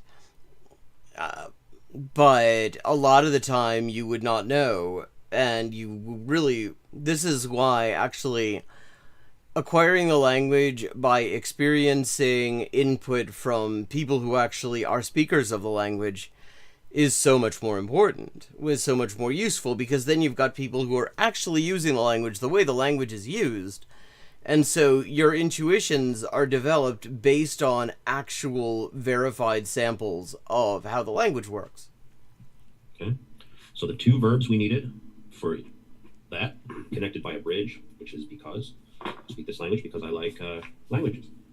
I, Bangladesh language, speak because I languages... Now, there is no Bangladesh language in that sentence. It just says Bangla, which is the English for that is Bengali. And again, he apparently does not realize that Bangladesh is not the only country where that's an official language. Right? That's how it goes. You get used to it. I'm not going to translate in my head here, because that's not going to. What am I going to? That's going to help if I go language. I can't even translate in my head. I Bangladesh language speak because no. Program it into your I. This is Ami. That's me. Spanish. Yo. German. Ich or something. Ami. Bangla language. Boli because. Yeah, I mean, he's managing to get the literal gloss wrong, too, even though it's right in front of him. Because the word language is not in any of that sentence. He just says Bangla Boli. Bangla. If you wanted to say Bangla language, it would be Bangla Pasha. Or, There's more. Pasha. This is the reason. Wait, I'll tell you. Karan. Ami languages. Ami Bahasha. Alright? I'm learning Bangla right now, Charlie. Grandson. I'm learning Bangla right now. Right? So I'm learning Bangla. I speak Bangla. Not really if I speak Bangla, because I like languages. There's enough. I will say one thing, just to be entirely fair. As priming this stuff would not be bad at all. If you sort of drilled yourself with some of this stuff before watching a video, a comprehensible input video of somebody having a conversation about the languages they speak or something like that, I think this wouldn't hurt. In that context, as part of an input-based strategy, it could be used as priming and it wouldn't be bad. But the idea that he is selling here, that you can actually just learn the language to whatever the hell he means by fluency, it is still unclear to me. I think he might just mean being able to get the words out of your mouth without stumbling, which is a really kind of useless definition in this context. But he's never actually said what he means by it, so it's actually a bit of a mystery. And, I mean, that's just not how any of this works. So, on the board, to say, you speak Bangla because you like languages. Like, yes, no question. Oh, you speak Bangla because you like languages. Okay? So, Ami Bangla Boli, Karon Ami Bahasha, or Bahasha Pochondo Kori, turn it into two, yes, no question.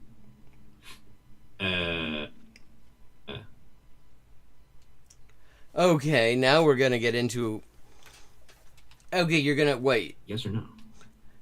You're going to try to turn that into... See, here's an example of where this whole thing falls apart. Because... How do you... Okay, let's just... let's leave out the Bengali part.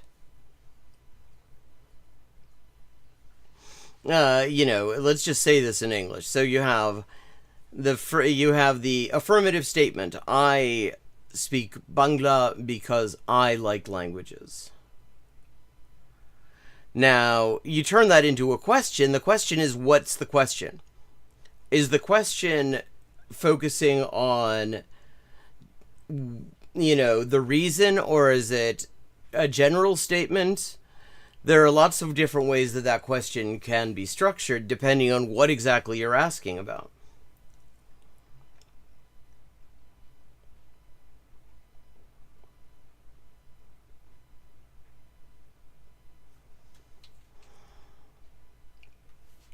Bangla, Charlie.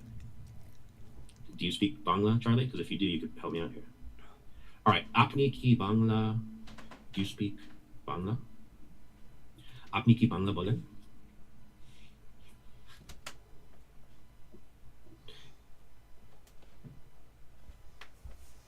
And is it because Karon?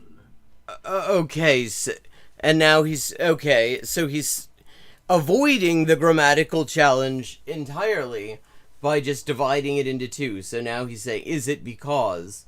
Well, that's not something that is going to necessarily translate one-on-one. It is because is how we say it in English. In other languages, it's not there's a completely different phrase a lot of the time. I mean, in German, you would say it lies there on that, or it goes back to that. Es geht darauf zurück, dass ich Sprachen mag. Es liegt daran, dass ich Sprachen mag. Es hat den Grund, dass ich Sprachen mag, oder so. You know. So, I mean, this is a big part of it. Like, he assumes that all sorts of just things that are very specifically English can just be universalized to languages beyond ones he's even heard of. Apni ki bahasha pochondo koren? Yeah, do you like languages? Okay. So wait, so it's like, yeah, what's the sequence? So he's just avoiding the fact that the because clause actually complicates the entire thing by just separating them completely. But this, like, you need to, if you want to be able to function in the language, you do need to be able to work with these things as full sentences. Check out the parallel. Oh, wait. How's he done it? Apni ki Bangla bolen kano, apni ki bhasha pochondo kore?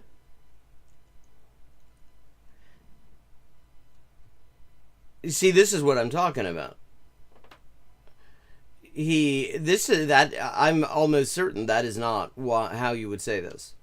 I will not say 100% because I don't really know Bangla, but this doesn't make any sense at all because it is asking two questions. It is like, do you speak Bangla because do you like languages?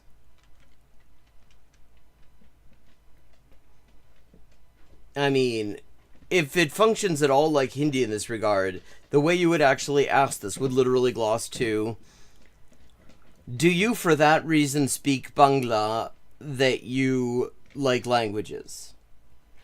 आप क्या इसलिए बांग्ला बोलते हैं क्योंकि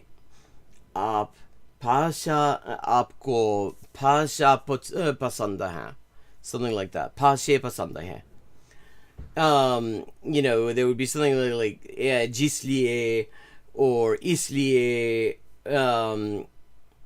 something like that would be in there almost certainly, and it would be structured like that. You can't do it like this because you have two things that you're individually turning into yes or no questions, and you're combining them that way. That's not how cute. Right. Bangla boli karon ami bahasha pochondo kori. Apni ki Bangla bolen karon apni ki bahasha pochondo koren.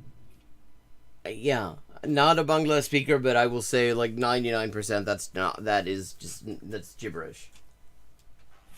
If that's the if that's true, then you would say haya. How do you pronounce that? Hia. Pronounced haya. Pronounced what? Hia.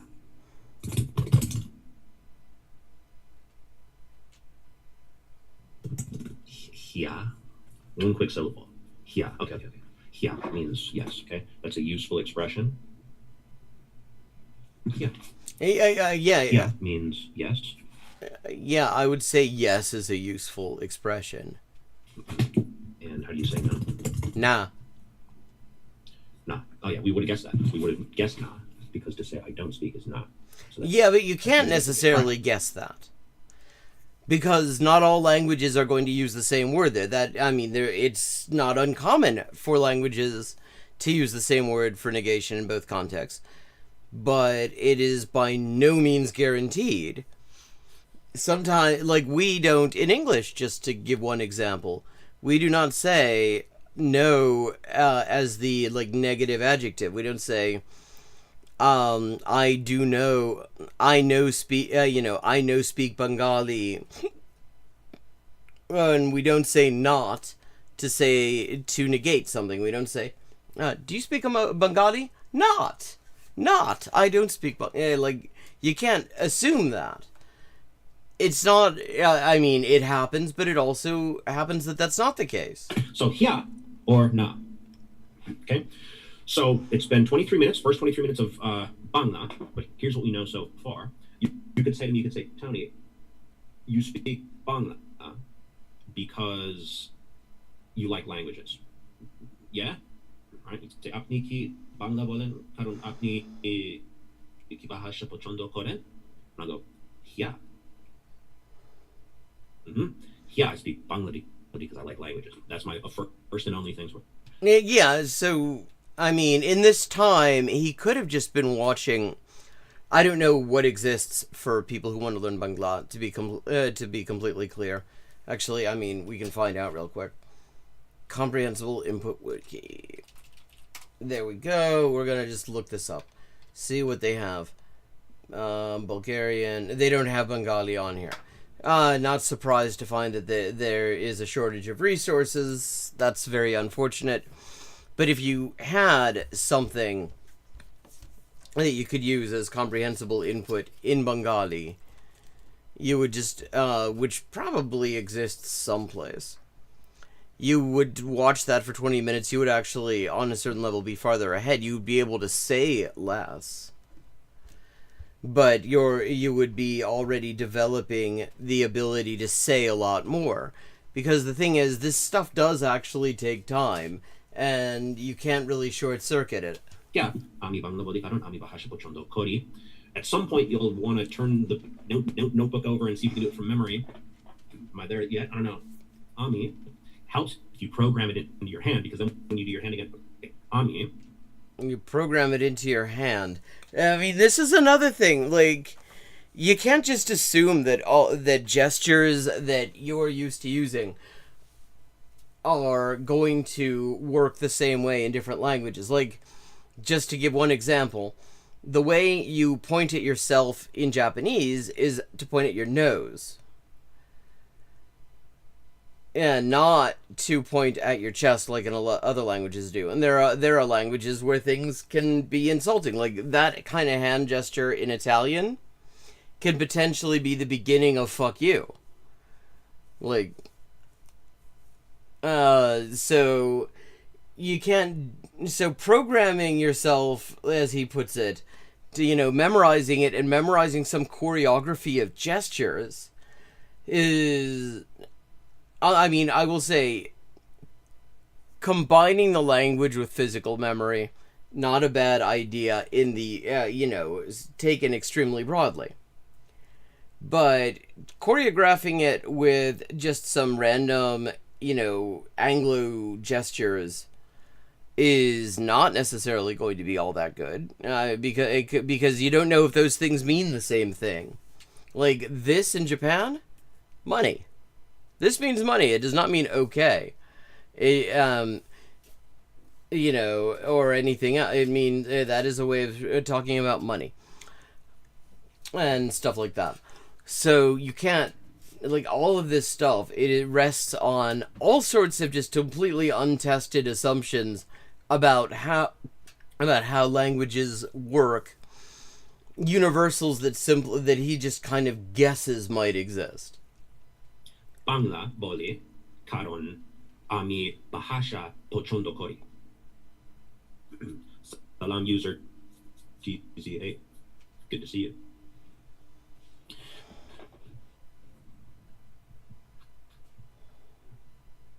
Here are my links. If you want to go to Mexico with me. Oh god, yes, this is his new grift.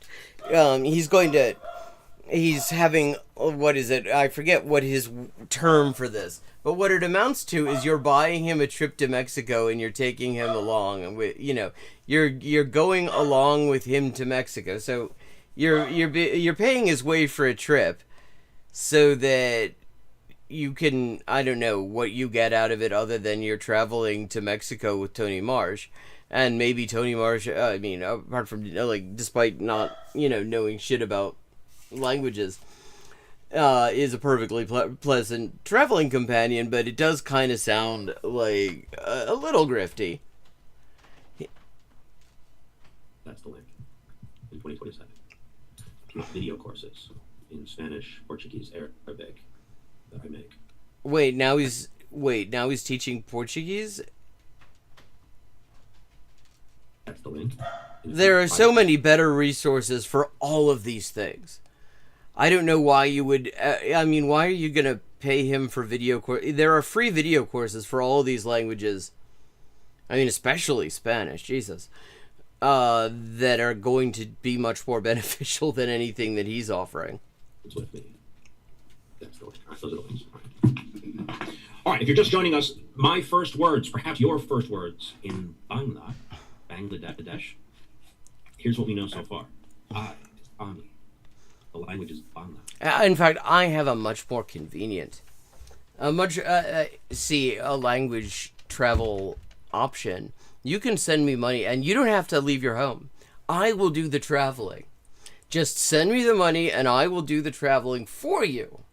I'll send you pictures. And then you don't have to even leave your home. You can just stay there in the convenience of your home and know that you're sending me on a language trip that I'm going to send things back from. That is just so fucking brazen. Speak is Boli. Ami Bangla Boli. Apni? Yes, no question. Apni? Here's another example.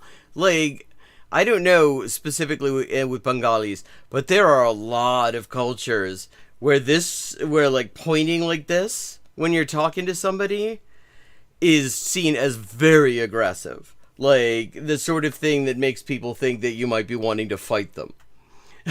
So you can't, he tries to generalize from very limited knowledge of 2 languages. And as far as I can tell, even more limited knowledge of anything to do with the cultures around them.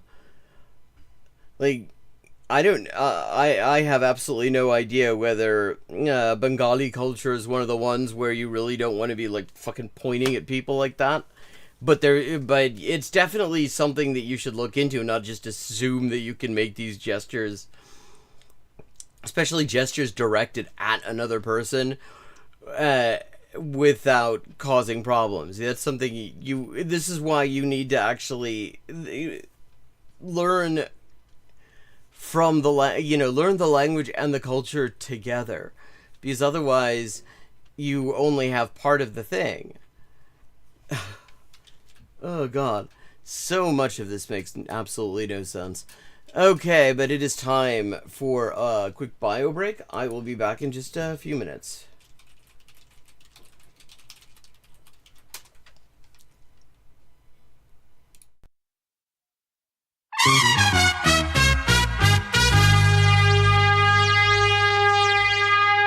Hey, implicit connotations. Well, I'm Elise from the CROWDFUNDED Translation Project, and wanted to just tell you a little bit about what that project is and give you some updates about what I've been doing with your support.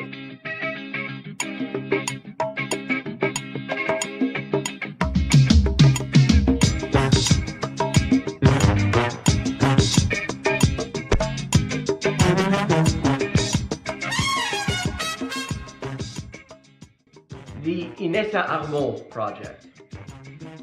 After finishing Kalantai's social basis of the female question, I put out a call for suggestions for the next project. One of those suggestions that I received was to translate the essays and letters of Inès Armand, Kollontái's predecessor at the Bolshevik women's section.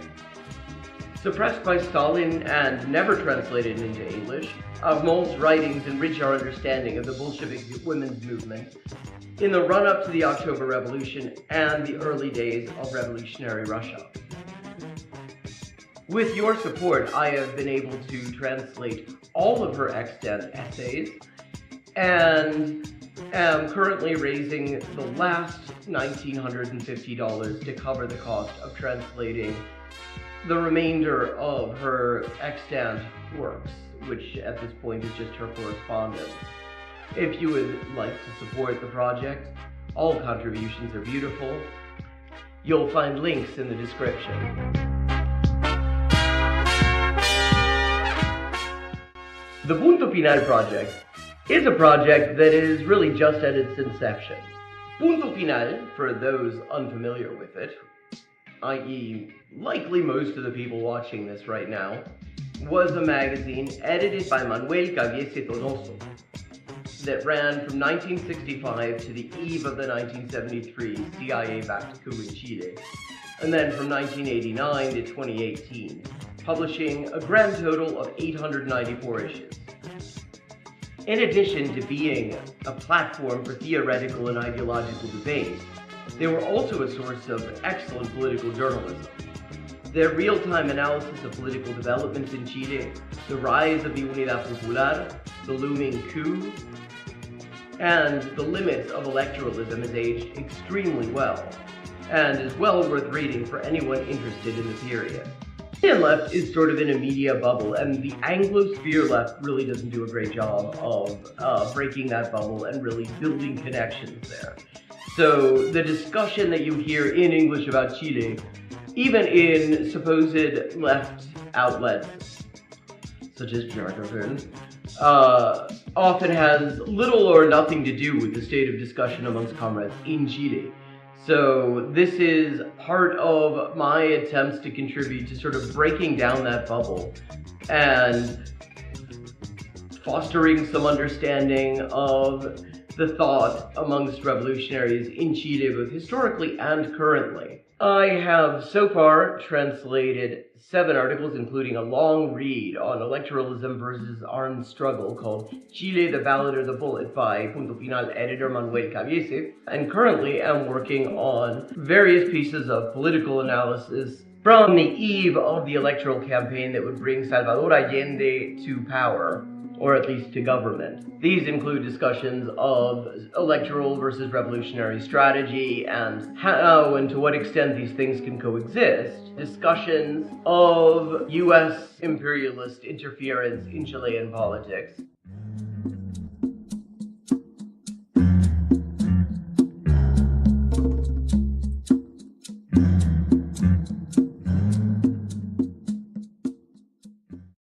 One of the challenges of this project, since its inception, has been getting the word out.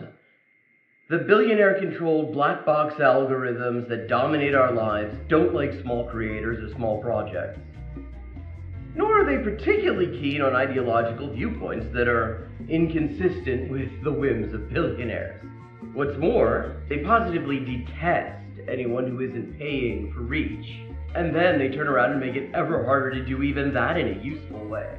The result of all this is that there are definitely considerably more people who would be interested in this project than actually see any of my posts about it. And that's why I have a small favor to ask you. Tell your friends about the crowdfunded translation project. Share the completed translations, link the Patreon and the Facebook pages. All those links are in the description. Let people know that this project exists and what it's all about. Let them know that I want to hear their ideas for future crowdfunded translation projects at crowdfunded_translations@elisehendrick.com. And if you've got any ideas, I'd love to hear them. Ultimately, the crowdfunded translation project is for us all. The whole idea is to translate texts that have fallen through the cracks by making it economically viable for a professional translator, i.e. me, to work on them and to make the results freely available to everyone. I think that a lot of great things are coming out of the project, and even more can result from it yet. But it all depends on making the project visible to the people who might benefit from it and consider supporting it. Thank you for watching for this length of time. I hope you found it interesting, and I hope that it will encourage you to get in touch with the crowdfunded translation project. Look at our translations, to get in touch with, to get involved with the crowdfunded translation project. Make suggestions, read the translations, let people know that this exists. This could be a great resource, but it's been a real fucker trying to get the word out about it. So thank you very much. Even watching this and commenting and leaving a like and sharing it on your platforms, or even to yourself in an email apparently, will help increase the visibility of this video and thus of this project. Thanks so much, and see you on the next stream. Thank you very much. Even watching this and commenting and leaving a like and sharing it on your platforms, or even to yourself in an email apparently, will help increase the visibility of this video and thus of this project. Thanks so much, and see you on the next stream.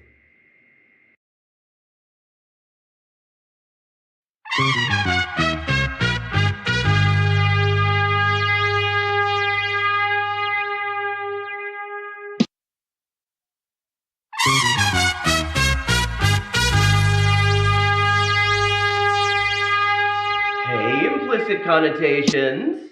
I'm Elise from the Crowdfunded Translation Project, and wanted to just tell you a little bit about what that project is and give you some updates about what I've been doing with your support.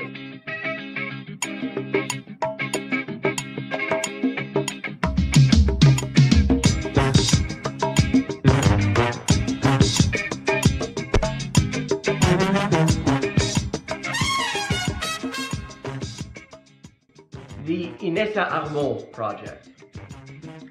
After finishing Galantai's social basis of the female question, I put out a call for suggestions for the next project.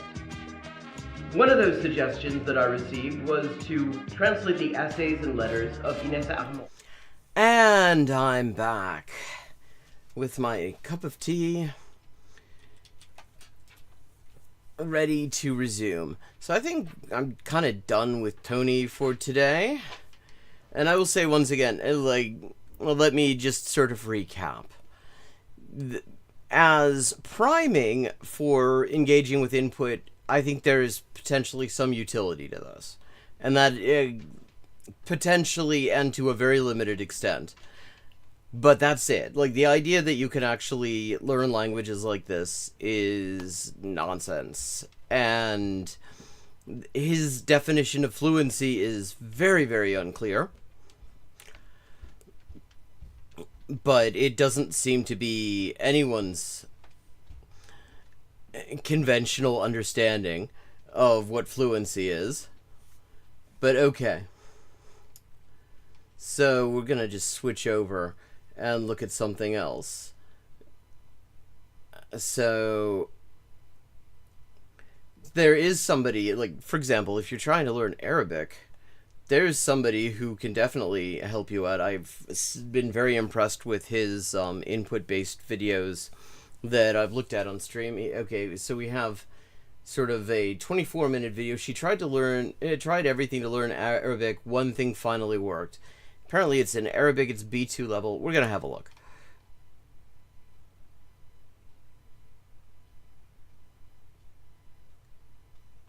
I'm going to drop a link in chat. He always seems so excited to see everybody.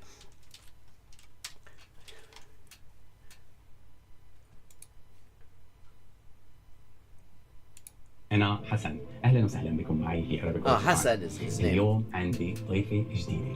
هي الضيفة اسمها عليا. Okay. Oh, he said. Okay, I have a new guest. Let me see. Do we have? See, textituxat Arabia. Ah, okay. Oh, he makes his own Arabic subs. That's very nice. So we have a new guest. عالية تعلم اللغة العربية بطريقة مثيرة واليوم أتعلم اللغة العربية. أنا رح أحكي مع عالية عن تجربتها بتعلم اللغة العربية. كمان بدي أقول بأنه عالية هي مو بس طالبة عربي، هي كمان زميلة، هي مقدمة Comprehensible Input باللغة الإنجليزية. مرحبا عالية وأهلا وسهلا فيكي معنا في Arabic All the Time. مرحبتين. Oh well, that's right. I sped this up to watch Tony. This is a bit faster than. I'm gonna try to make sense out of. Okay.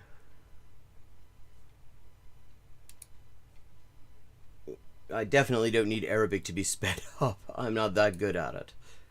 Stop doing that, mouse.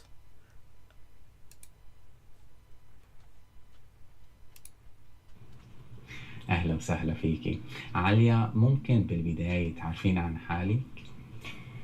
طبعا اسمي عالية.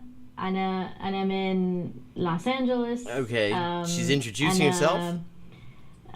معلمة اللغة الإنجليزية. She teaches English. She's from LA. بسوي comprehensible input بالإنجليزي مع English Sponge كمان أنا خبيرة. Yes, she was blinking. Hey, Brian. Yes, everybody was blinking way too fast because it was at 1.5 speed because Tony Marsh kind of talks rather slow, and I wanted to get farther than we would have gotten if we had gone at his pace. اللهجة الأمريكية بالإنجليزي. Okay, so she's حلو كثير. teaching American English. بتشتغلي كخبيرة لهجة أمريكية وكمان أنت بتشتغلي بتقديم المحتوى المفهوم الكومبريهنسبل انبوت باللغة الإنجليزية مع منصة English Sponge صح؟ Okay, صح. so he's asking her, you have a channel called English Sponge where you use comprehensible input to help people learn American English. مزبوط.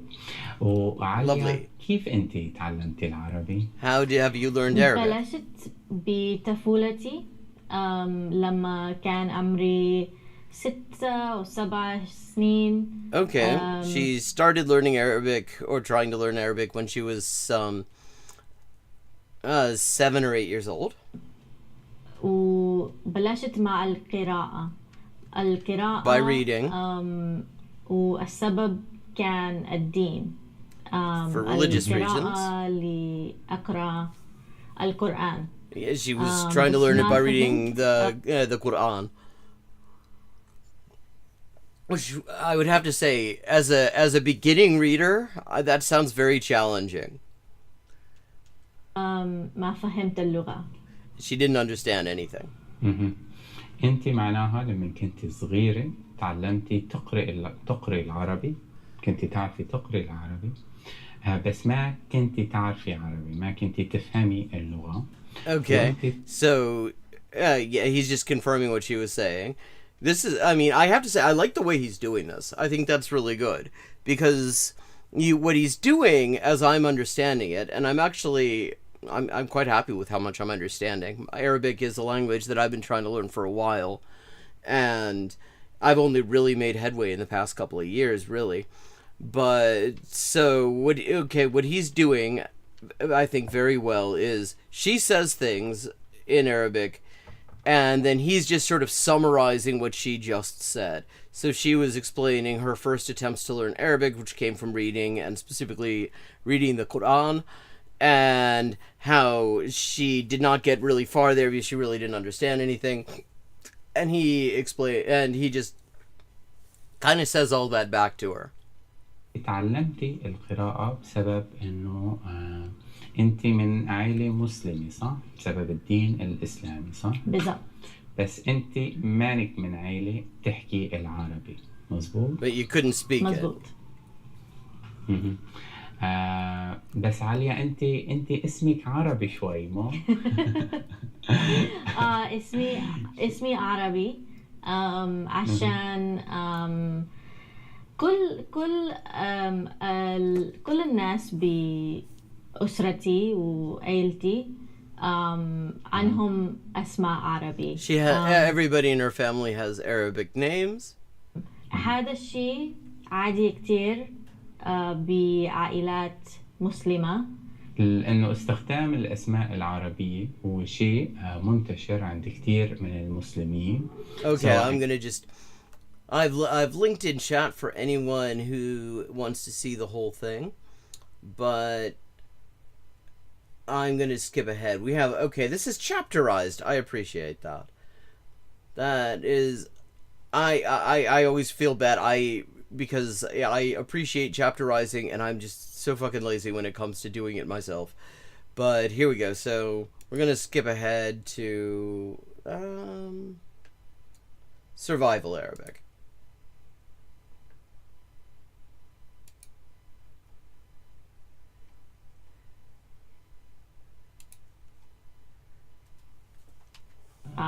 عشان انت كنتي حسيت مبسوطة مع الأسرة.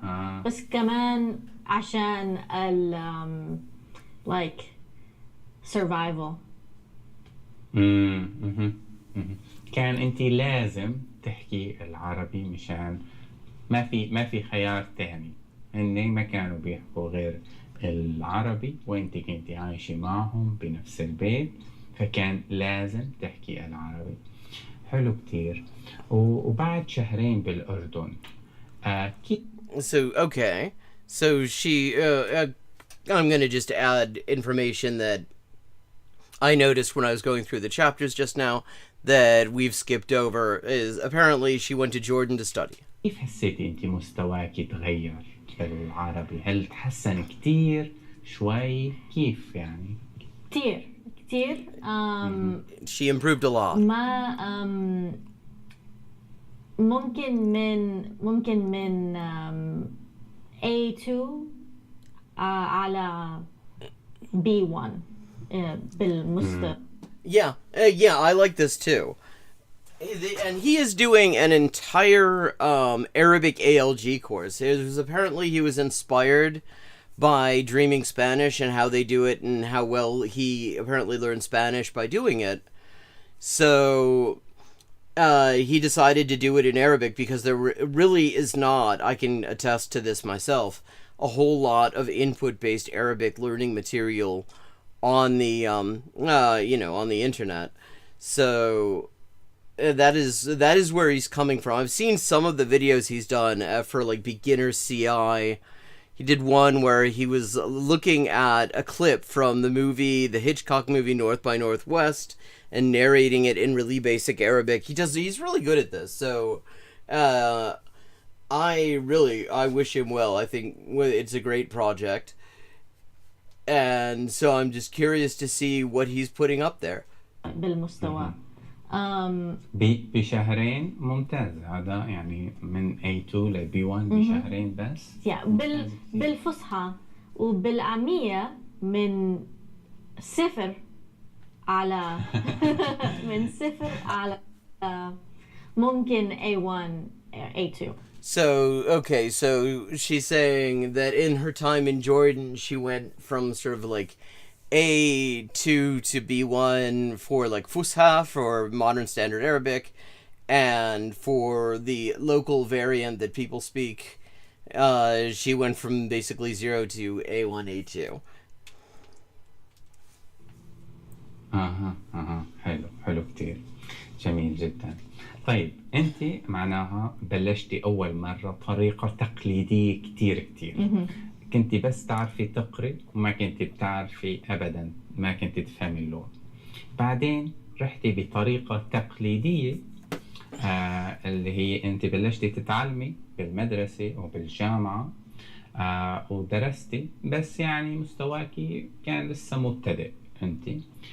وبعدين جربتي طريقة ثالثة اللي هي الامرجن لما رحتي على الأردن خطيتي شهرين وهي كانت هي لحد الآن هي أحسن طريقة صح؟ Yeah. So he's talking about the effects of immersion in Jordan now. هي أفضل شيء كان خلى مستواك يرتفع من المبتدئ إلى صرتي متوسطة صرتي In the future, مستواك I think that is. متوسط بالعربي. طيب بعدين بعد الأردن شو صار؟ بعد Okay, what happened? What did she do after she was in Jordan? الأردن رجعت على جامعتي بأمريكا. She went back to her university in the States. كان عندي سنة مع الحكي كويس بالعربي بس بعد الجامعة ما But then after university, كان عندي أصحاب كتير من أصول عربي وبعد الجامعة ما شفتهم ما حكيت معهم كل يوم. Okay, so she didn't really have anyone to be speaking Arabic with after uni. ما كان عندي صف عن الشرق الأوسط وشغلي شغلي الأول Her first job. ما كان عندي فرصة لأحكي عربي She didn't have any use for Arabic in her first job? كتير Or much use for it? ونسيت كتير بعد سنة من من العودة من الأردن.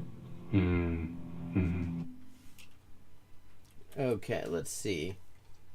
So this looks like an interesting. This looks interesting, and for anyone who's contemplating learning Arabic, I really have to recommend this channel. It's Arabic all the time, and they definitely deserve more followers than they've got.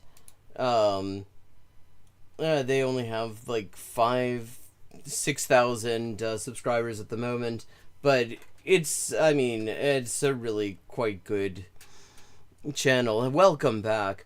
His approach is good, and it's just nice to see somebody who's creating some beginner level and early intermediate level input based Arabic learning materials on this space, because there really isn't a whole lot. Welcome back, Ata. So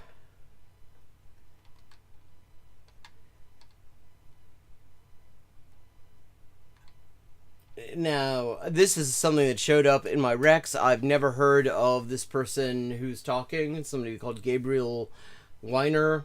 It says, why we struggle learning languages. So I'm curious what this is going to be talking about.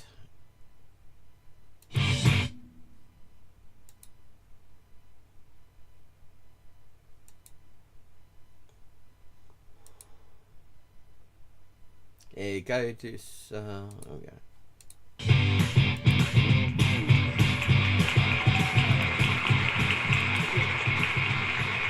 Okay, and let me just drop the link in chat.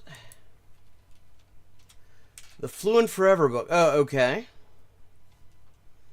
And what's your impression of him? So there's a myth when it comes to language. Okay, we do not need And that Arabic myth subs. is that children are exceptionally good at learning languages and that we lose that gift when we grow up. Okay. I'm starting out, okay, I have a good impression so far, because I think that's actually quite true, that it is, that is a myth. That actually it is so much of the difference is actually accounted for by method. So, okay, that is giving me a good feeling going into this. Oh, wow, lots of different subtitle options. Arabia, Englanti, Espanja, Hollanti, Kiina, Portugali, Ranska, Romania, Czechy, Turkey, Venäjä, Vietnam. Okay, let's put some Czech subs, why not? And we have good reason for believing in this myth. Many of us have had this experience. We've picked a language in high school or college, studied hard for 3, 4, 5 years, and then we take a trip to France.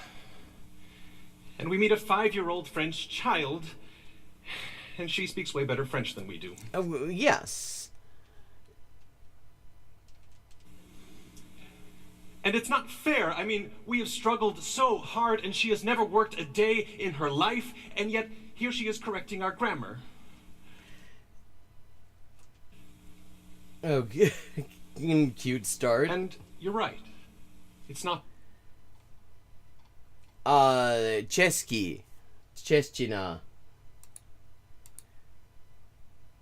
Oh, I guess it is the guy from Fluent Forever. Everybody seems to know that but me. Gabriel Weiner.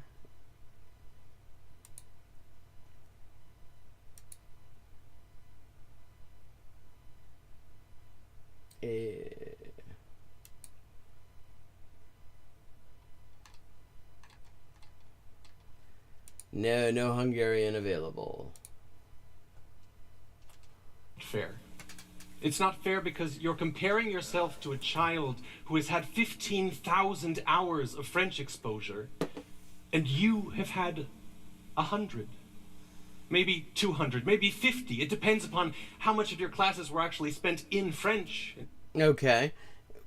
So we're getting off to a reasonable start here. Instead of in English talking about French.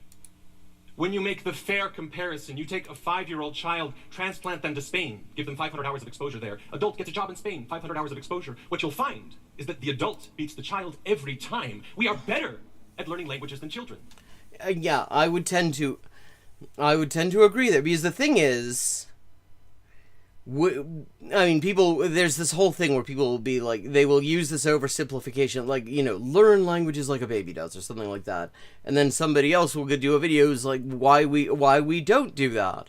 And the whole discussion revolves around do we or don't we. And really, the thing about that, the language, that's Czech.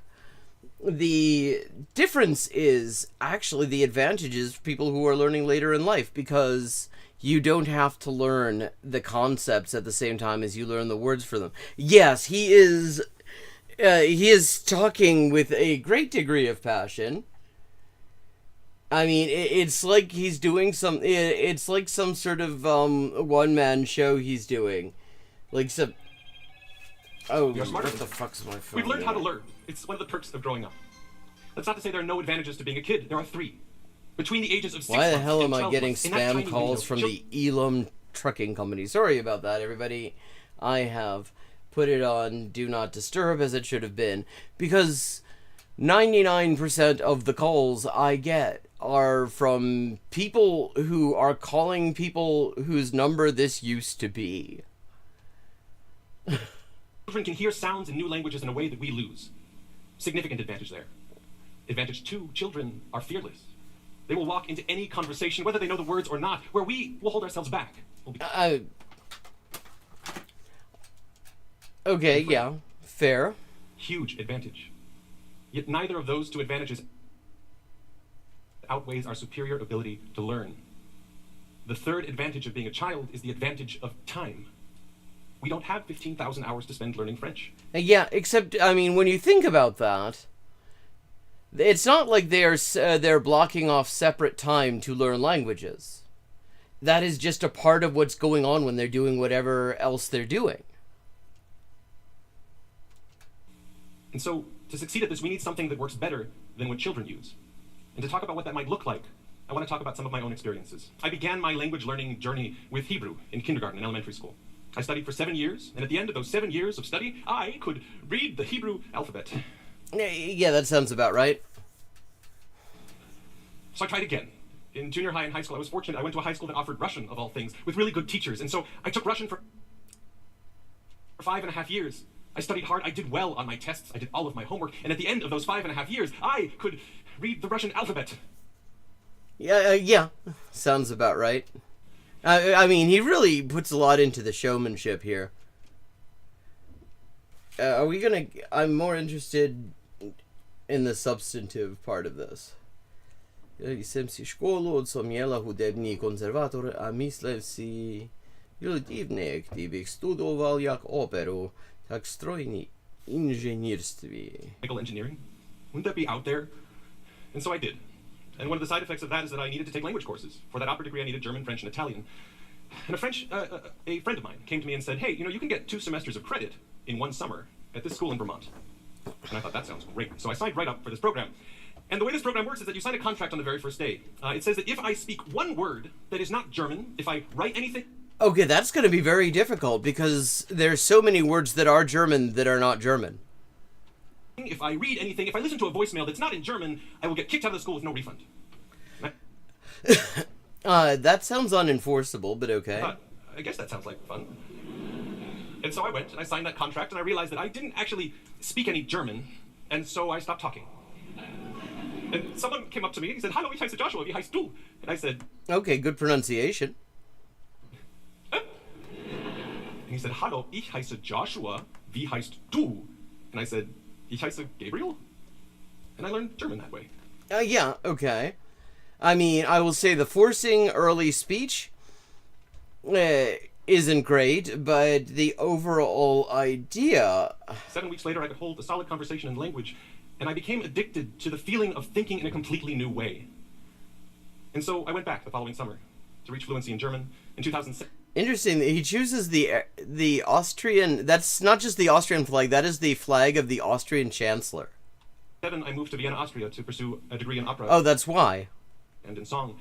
In 2008, I went to Perugia, Italy to study Italian. And in 2010, I cheated on a French test. And that's where all of this comes from. You see, I wanted to go back to that school with the contracts in Vermont because in a sort of stressful, masochistic way, it was actually kind of fun. And yeah, I can see it. People who weren't familiar with French, which was appropriate for my level, but they also had a level 1.5 that was a little bit faster. And I thought, this was my 3rd language. Italian is close to French. I can probably manage 1.5. So they sent me a placement test online, and I cheated on it as much as I possibly could. I figured me not knowing French and cheating as much as I could might get me in level 1.5. And so I used About.com's French grammar to cheat on the multiple choice section. I wrote an essay in Google Translate and submitted this thing. I sent it off. I didn't think about any more of it. And 3 months later, which means that data miners can buy that essay. I got an email. And that email said, "Congratulations, you did really well in your placement test. We're placing you in the intermediate level. You have 3 months. In 3 months, we're going to put you in a room with a French speaker who will talk to you for about 15 minutes to make sure you didn't do anything stupid like cheat on your placement test." Okay.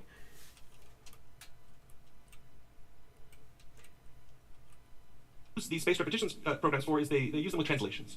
And I knew from my experiences with Hebrew and Russian that wasn't going to work for me. And so I did something else. Okay. To explain that, let's talk about 2 words. Fényképezőgép. Ah, yes. The joys of Hungarian. The first word we learn in a classroom. We're learning Hungarian. Our teacher comes to the board, she writes fényképezőgép is the Hungarian word for camera. And then she writes 39 other Good words on the board. pronunciation again. This will be your vocabulary for the week. You'll have a quiz at the end of the week. The second word we learn quite differently. You are on an adventure with your best friend. You're in Scandinavia. You find yourselves in an old bar. There are around 6 grizzled old patrons. You sit at the bar, and the barkeep, he's definitely a Viking. He has a giant red beard, and he's smiling at you in a very disturbing manner as he puts out 3 shot glasses and pulls out a bottle. And on the bottle you see written Moktor, as the barkeep says, Moktor, and starts pouring something into these shot glasses. And yeah, speaking of Magyar, and I will say, good pronunciation of it. It's a sort of green liquid, but not a nice emerald green liquid. It's a kind of brownish, yellowish, viscous green liquid. And he puts the bottle away, and he pulls out a white jar. And in the white jar, he starts spooning out something into each of your shot glasses. And from the scent, you realize this is definitely rotting fish, as he repeats, Moktor. And all the patrons now are turning and looking at you and laughing. The barkeep now pulls out a match. He lights it. He lights the 3 shot glasses on fire, and he repeats, Moktor, as all of the patrons now start chanting, Moktor, Moktor, Moktor. And your stupid friend, he picks up his shot glass, and he shouts, Moktor, and he blows it out, and he drinks it. And the barkeep, he blows his out, and he shouts, Mok.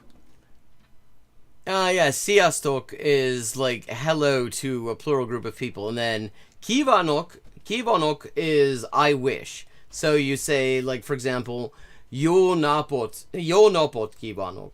I wish you a good day. Jó estet kívánok. Estet kívánok. I wish you a good evening. And he drinks it. And now everyone is staring at you, chanting, Moktor, Moktor. and you pick up your glass, moktor, and you blow it out, moktor, and you scream, moktor, and you drink it. And it's the worst thing you've ever had in your life. And you will remember the word moktor forever. Yes. Okay. Yeah. I mean, great way of making the point, I will say. But yeah, because now your associations with this word are very powerful. You've had the entire experience around it. You,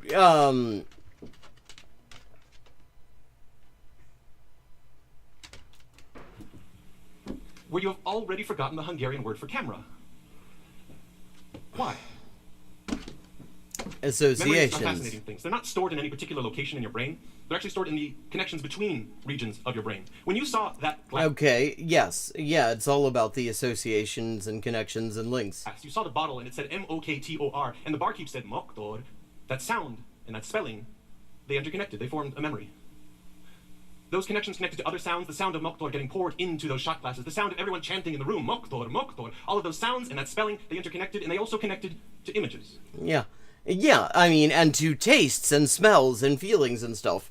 And this is how, I mean, this is absolutely how you acquire a language.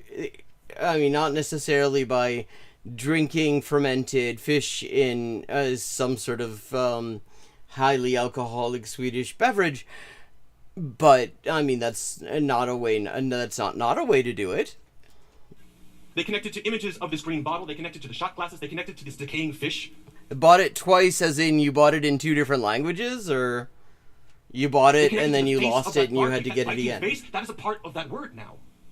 And those in turn Yes. connect to sensory experiences, like that awful taste in your mouth. I mean, this is like decaying that amazing, that really excellent video by that guy Nick that we watched last time. This is just actually just another riff on the exact same theme, and this is why just memorizing words is why language acquisition isn't primarily a memorization thing in the way that some people imagine it is. Fish, the heat of the fire. Those connect to emotional content, to disgust, to anger at your friend, to excitement. They connect to your journey. They connect to what is alcohol, what is Scandinavia, what is friendship, what is adventure. All of these things Yes. are now a part of this word, and they make it so that that word is going to stick with you. Yeah, and it sticks with you in connection probably with other Swedish words as well. Word for camera. Well, you don't even remember what it sounds like. This non-memory isn't associated with iPhone cameras and SLR cameras and the sound of a shutter and the feelings you get when you look at photos from your past. No. Those associations exist. They're connected to another word, to the word camera. But Oh, I see. Bezugate has none of that right now. And so you can't hold on to it. So what can you do with this? Well, let's return to where I was. Okay.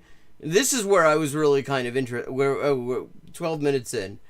With French. I mean, I would say he's done a very good job of making the general point. I'm kind of interested in his prescriptions, although he doesn't left himself much time to give them. My situation was as follows. I was taking 2 master's degrees, one in song, one in opera, and so I had 6 days of class a week. My only free time was an hour a day on the subway, Sundays, and Austrian national holidays, of which, thankfully, there were many. And during that time, I did one thing. I built and reviewed flashcards in one of these computerized space repetition systems. But instead of using translations on those flashcards, I began with pictures. If I want... Oh, okay. This makes sense, because, again, the idea... You want, actually, ideally, to have these words in the new language that you're learning associated with the things that they're about. So it makes a lot more sense to, I mean, if you're going to do it this way, with like flashcards and things, to associate them, in fact, with those things, rather than associating them with, with the word in a different language, your native language or whatever. I wanted to learn the French word for dog, chien. Then I would search on Google Images for chien, and I would find that French bloggers didn't choose the dogs I would expect. The dogs were smaller and cuter and somehow more French.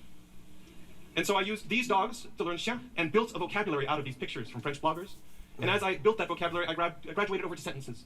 And I started learning abstract words and grammar that way, using fill-in-the-blank sentences. If I wanted to learn a word like went is the past tense of to go, I would use a story. Yesterday, I blanked to school with a picture of a schoolhouse. Yeah. And so I learned my abstract grammar in that way. And then 3 months later, I had that interview. And I found myself in this room with this French person who began our conversation with bonjour. Which, I forget the name of the channel.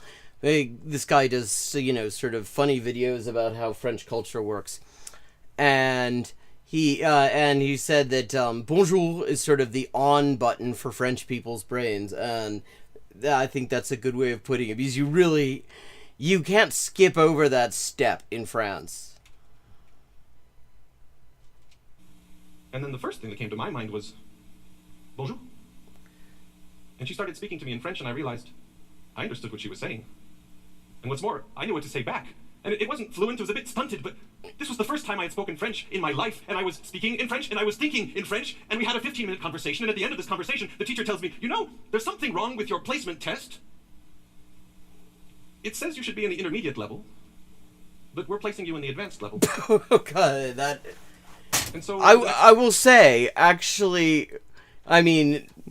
Sometimes these classifications, intermediate, advanced, are not very precise things, and sometimes actually being dropped into the middle of it, really dropped in it, but you've only really been working on a particular language for a short period of time, and they throw you into sort of the advanced level. That can actually be an effective way, because often the conversations, the topics are going to be more interesting anyway.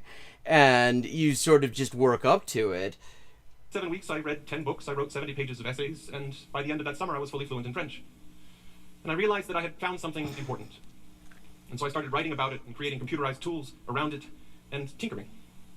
In 2012, I learned Russian. I had my revenge on that language. In 2013 through 15, I learned Hungarian. In 2015, I started Japanese, then stopped, learned Spanish, came back. Yeah, I was going to say, he does not pronounce Hungarian like somebody who just looked that word up to make a point. He pronounces it really well.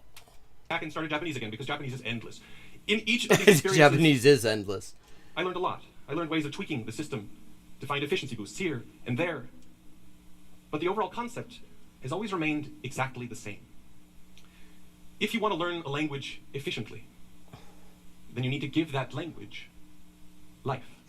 Yes, I mean, that is a very good way of putting it. I think I think he is talking a lot of sense here. He does a very good job of it, and I forget who it was remarking earlier that he sounds like he's going to war or something like that. It's like, you can really tell, you can see the opera background here, because he is, just the level of the level of drama that he brings to it. You can tell that there's an opera or stage background in there. Every word needs to connect to sounds and images and scents and tastes and emotions. Yeah. Every bit of grammar can't be... I mean, not every word can necessarily... You don't necessarily want to connect every word to taste. I don't think you necessarily want U-Bahn to connect to taste. Although I will say, actually, U-Bahn to me, the two strongest associations I have for the term, other than just underground. One is a smell. There's the smell of ozone from the electrical, connections that power the trains. But the other one is Die Ärzte Planet Punk, the album that I was listening to a lot when I would be traveling on the U-Bahn in Munich back in 1996. Kind of abstract grammatical code. It needs to be something that can help you tell your story. And if you do this... I mean, I'm sitting here thinking, as he's talking about, images and things like that to associate with words you're trying to learn. Actually, to the extent that you have images from memories of yours...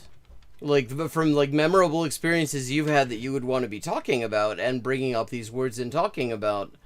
Actually, an improvement on this probably would be to use those images, You know, if you're trying to learn words about transport in Germany and you have like stories that were associated with pictures that you took of, you know, some travel on, you know, the Tokyo Metro or whatever, use those.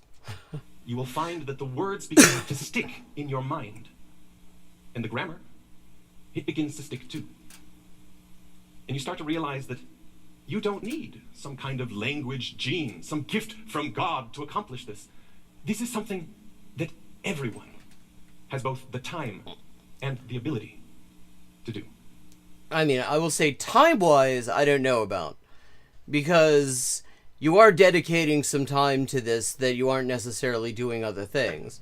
So, but I would say probably, yeah, on the second, I think probably, given enough time, given the kind of resources he's describing here, probably everybody could do this to some extent. Not necessarily at quite the same speed, but yeah. Thank you. Okay, so that was that. That was good. That was good. I think he talks a lot of sense on this subject. Okay.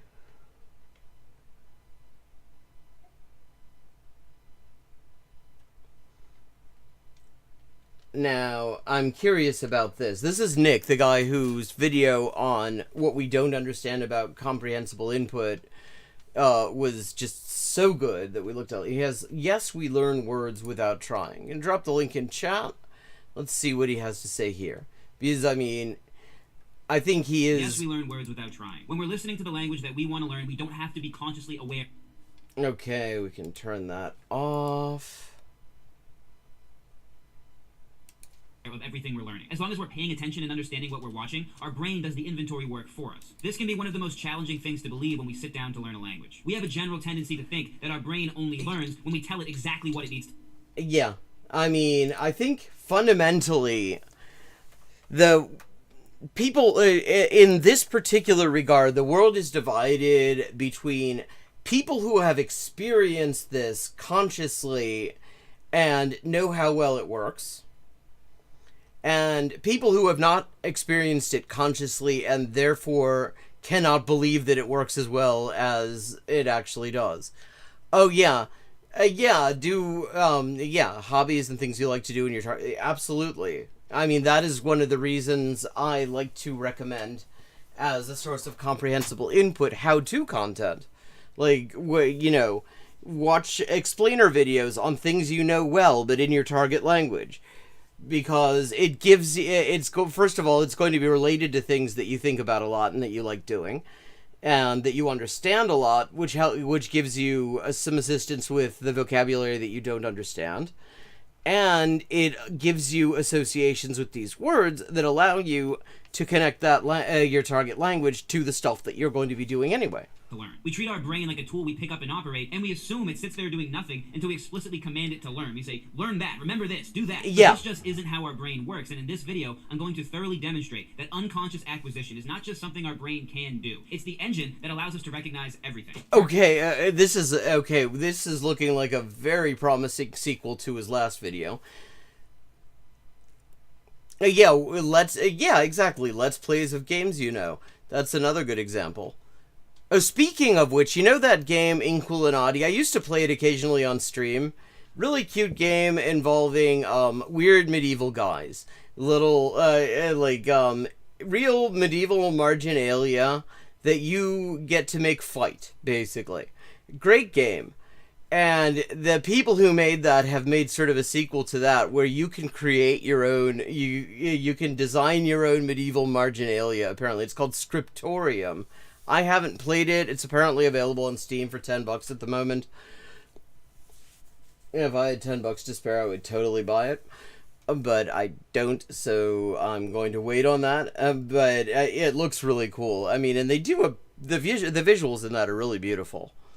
Firstly, let's challenge the idea that our brain needs us to use it like a tool. The idea that if we're not... Okay. Now, the really core thing that is really important here is this whole unconscious learning. The implicit learning. I'm going to drop a link to the game for anyone who's interested in it. So I just happened to have that link up. Yeah, Scriptorium, Master of Manuscripts. Which just looks... I mean, I can't help thinking that it's gotta be delightful. These people did a really great job with Inquillinati. So, I'm very curious to see what they do with Scriptorium. Hang on, now I have to find the video. There we go. Consciously examining something, then, well, our brain is in the off mode. We're not learning anything. If we are really the ones that are facilitating our brain's ability to recognize by consciously taking notes of everything we see, we'd expect that if we deprive ourselves of stuff to take notes on, well, our brains would just do nothing. But that... Yeah, that is definitely not how this works. But this is a big part of, I think, where a lot of people and a lot of skepticism comes in about input-based methods. Because people actually have this, they have this experience of consciously studying things and making yourself focus on a thing and taking notes and, you know, all these sort of conscious processes.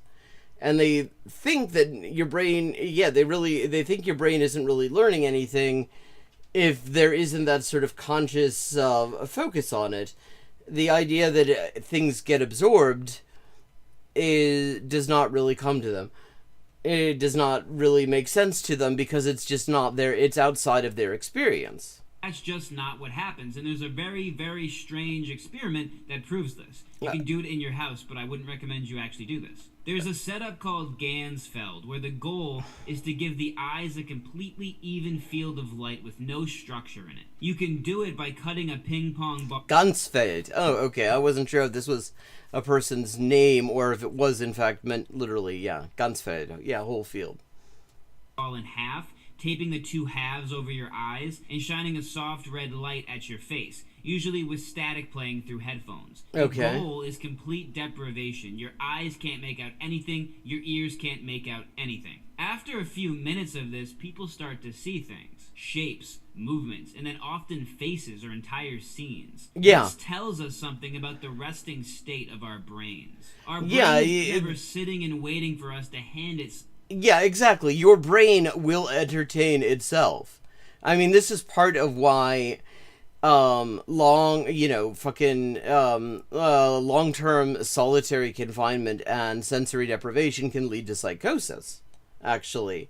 Because if your brain is completely deprived of stimulation, it starts creating its own stimulation, and without any kind of sort of comparator between the stimulation your brain is just making up just so it has something to do and the and actual external stimulation, you can basically lose connection to reality. It is why solitary confinement is so fucked up and is recognized as a form of torture, though that does not stop the US using it extensively.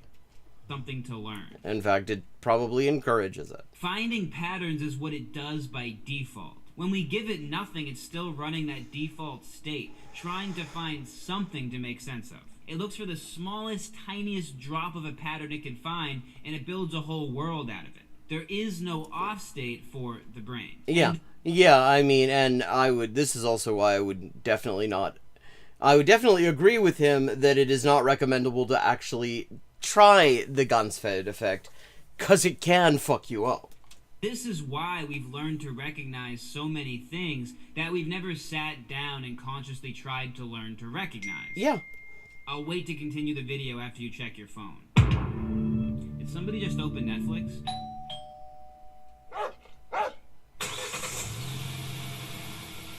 All of these sounds have become a part of your mental model of the world, even though you never intentionally learned them. But you could be saying to yourself... Yeah, you have been continually exposed to them, and so you have formed associations. Well, I mean, advertisers manipulating this process is what advertisers are paid for. Those sounds are very obviously connected to specific things. A word in a language is much more complex. But if you close your eyes, I can play more complex soundscapes, and you'll feel a very similar effect. If you have headphones, I'd put them on.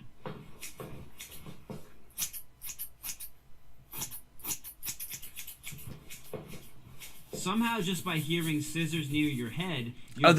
Scissors. Okay. What I had understood, it was actually, I had like 3 different mental models of what I was listening to there. First, it sounded like somebody walking around trying to get a lighter to work that was out of juice. And then it sounded like somebody was trimming plants, except it sounded indoors. Brain reconstructs an entire environment around you, and you know you're in a barbershop. Let's go to the next scene.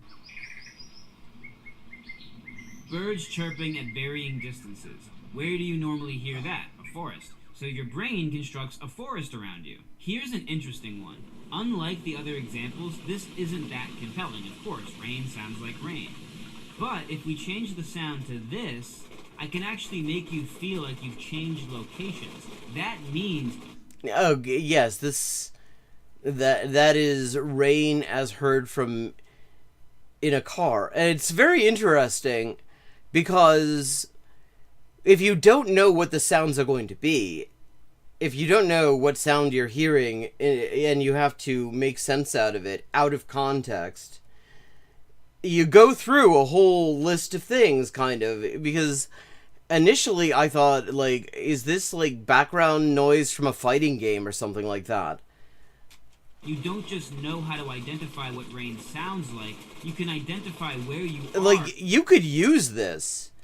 I mean, even now that I know that that's rain against a surface, I'm thinking you could actually kind of use this if you wanted some sort of a sound effect that sounded like a bunch of people firing automatic weapons. That kind of sounds like it. I don't know what that's hitting. I'm guessing it's hitting metal.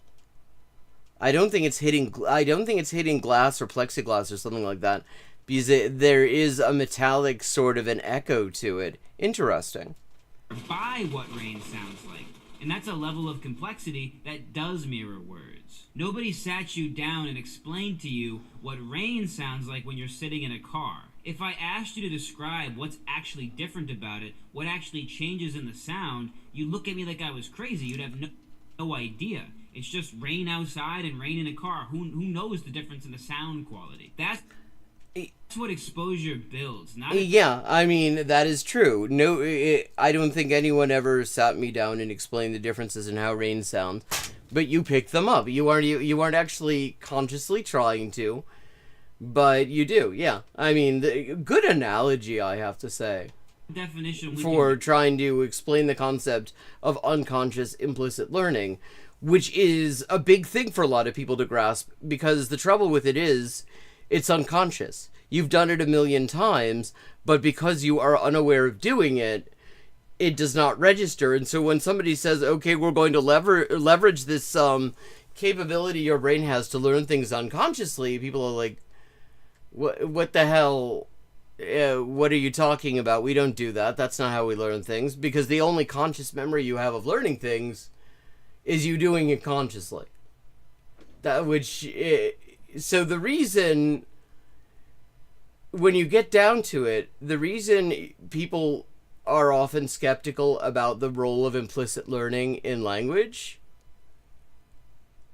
acquisition, is precisely that it works so well. It works so well you don't believe it's there.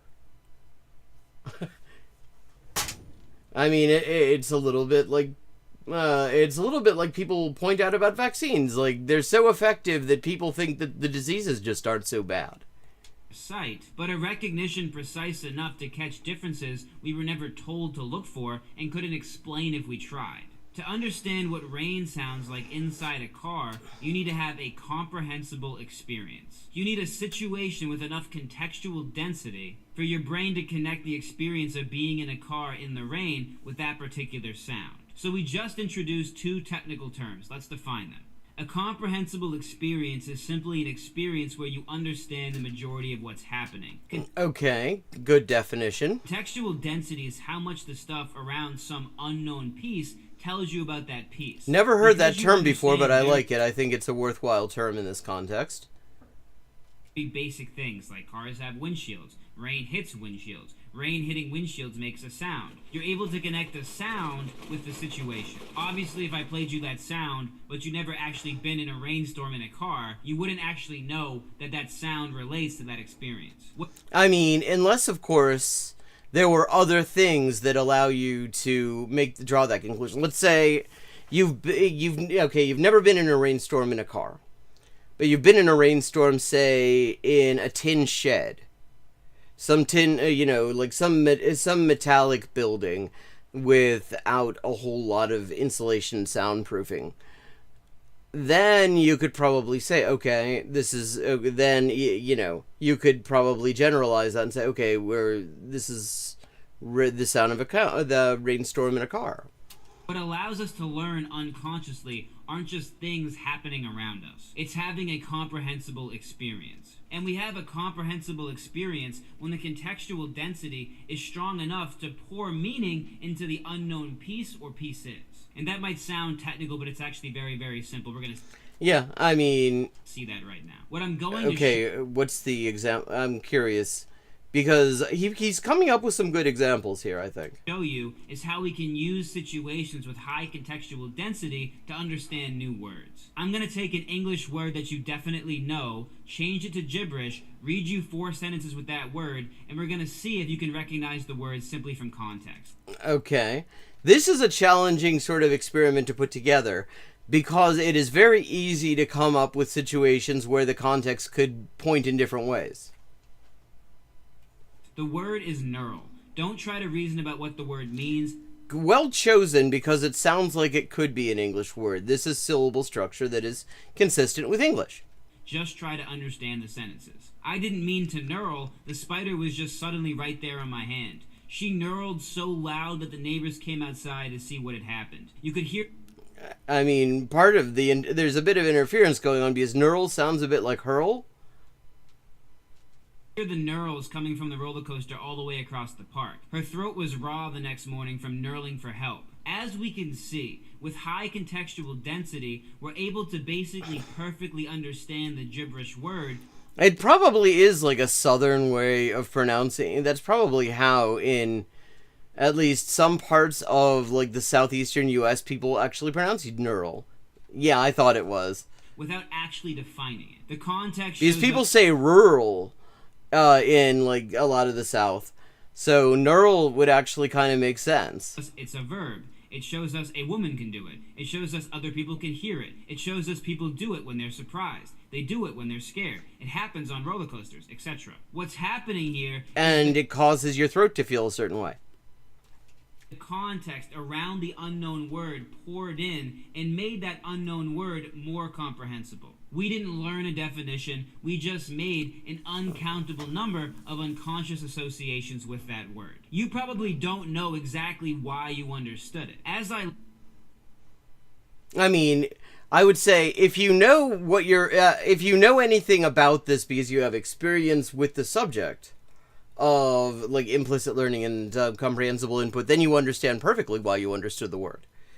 But if you don't have that kind of background at all, then this could come as a surprise. Listed out what the context showed you, that it's a verb, that it's related to fear. That was probably new information to you. You weren't consciously reasoning about those things. The process of gathering that word's meaning was entirely unconscious. Some people might say, well, yes, I understand what that word could mean, but I didn't come to a definition. So therefore, the thought experiment failed, right? Yeah. Well, because, of course, there are other words. I mean, he said scream.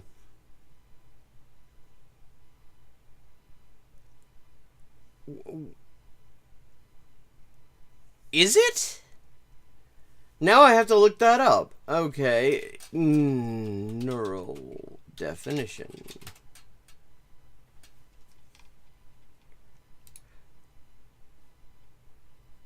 Okay, NURL. Neural exists, but it starts with a K. KNURL, a knob, knot, or other small protuberance. One of a series of small ridges or grooves on the surface or edge of a metal object, such as a thumb screw, to aid in gripping. The cross-hatching, yeah, exactly, you got it, Badger. A contorted knot in wood, a cross-grained protuberance, a nodule, boss, or projection. And I'm guessing the verb also, yeah, to provide with knurls, to mill, to provide with ridges, to assist the grasp, as in the edge of a flat knob or coin, to mill. Yeah, I did not know that. It does not surprise me because it feels like it could be a word. It feels wordy. It feels Englishy. It seems like the sort of thing that might exist. Yes, I mean, his microphone, you could say, is knurled. No. It actually shows how similar the process is to how we learn words in our native language. The reality is, the words we know the deepest are generally the words that we find it the hardest to define. This is a point he was making in great detail in that last video of his we watched, which is, I think, one of the best things that anyone's done on the general subject of comprehensible input on YouTube. A ready-made definition of a word is usually a sign that you actually don't know that word very well. The words that are the most core to us, like get, do, put, have, these are the words we find it really hard to define. Part of that is those words, all of those words. Let me see, what do we got? Get, put, do, put, have. Well, do is really hard because do is not really a word at all, is not really a verb at all. It behaves like a verb, but it's actually kind of a placeholder. You do a thing, and really, when you get down to it, the actual content of the action is coming from the thing you do. Except not always, because to do can also mean to be adequate, to be sufficient. That will do. So, yeah. I mean, do is a complicated one because linguistically it is a special case. It is something that we would call a light verb. It actually is not itself, most of the time, it does not actually mean anything. It just makes an adjustment to how we understand another word in the sentence. And then we have put. Put can mean a million things. Put is one of these words that it goes in all sorts of different places. Same with have. Because have, in addition to possession, can indicate, like, time. It can indicate the tense and aspect of a verb. And to get can mean a million things too, yeah. These are the words we find it really hard to define. If you try, you immediately realize how tempted you are to just try to define the word using itself. Having something is like having something. Doing something is like doing something. Yeah. Yeah, I mean, doing something, do is easily the hardest of the lot. Gets us to the root of the problem. The traditional model of language learning says knowing a word is just knowing its definition. Or knowing its translation. And the thing is, that's also not true. You can know a word in your target language and have know it and be able to use it correctly, and you have absolutely no fucking idea how you would say it in your native language. Like, I mean, you can walk around, we have, people who know multiple languages to, like, fluency or, like, native level often have a lot of words like this, because they are words they have only ever had occasion to use in one language, and then they have to switch over and use them, if they try to use them in a different language, suddenly they run into problems, because what even is that in the other language? Like I've described previously on stream, how for a long time I only knew calefón in Spanish. I knew what a calefón was. I could point to it. I could operate it. I could, do all the things that you need to do with a calefón in order to avoid, like, blowing up your house. I had never actually seen this thing described I'd never been in an English-speaking place where somebody had such a thing, so I did not actually have a name for it until I was in Britain and I realized, and I became aware it was called a boiler. Fast definition recall. But if we applied that standard to our own native language, we'd come to the conclusion that we actually aren't fluent in it. Because there's thousands of words that we use every day of our lives, but we can't define them. Yeah, I mean, as a translator, I will also just throw in, you are constantly being confronted with this. You know exactly what this sentence means. You know, you're reading a sentence that you have to translate into your target language, whatever that is. And you know exactly what it is.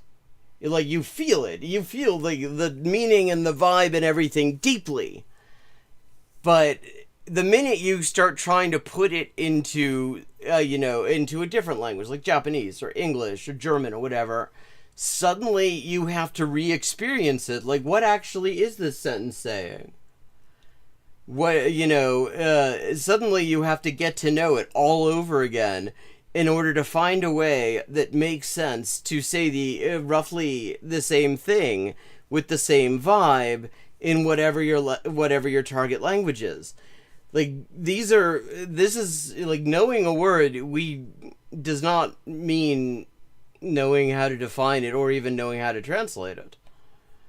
If we that is a challenging thing. As a definition, and we start thinking of it as a sound that's had context poured into it over and over again by appearing in contextually dense situations, then the whole problem disappears. Of course, the words we know best are the hardest to define. Learning a word is not equivalent with learning a definition. Instead of thinking that words are little definitions that we're trying to force our brain to remember, it's better to think of words as a kind of bucket we're trying to fill with comprehensible experiences. And if we think of words... That's an interesting way of putting it, and I just noticed the time. It is time to wrap up for today. Sorry about that. I'm going to drop this link in chat. This looks like a very worthwhile video to watch in its entirety. Nick's channel, definitely worth following. I'm very curious about what his background is, because he explains these things well, and on a level that you don't see a lot of people talking about these things in this space, on YouTube, certainly. So, I am going to go and, eat things and stuff now. Thank you for joining in. I hope you enjoyed the stream, and I will see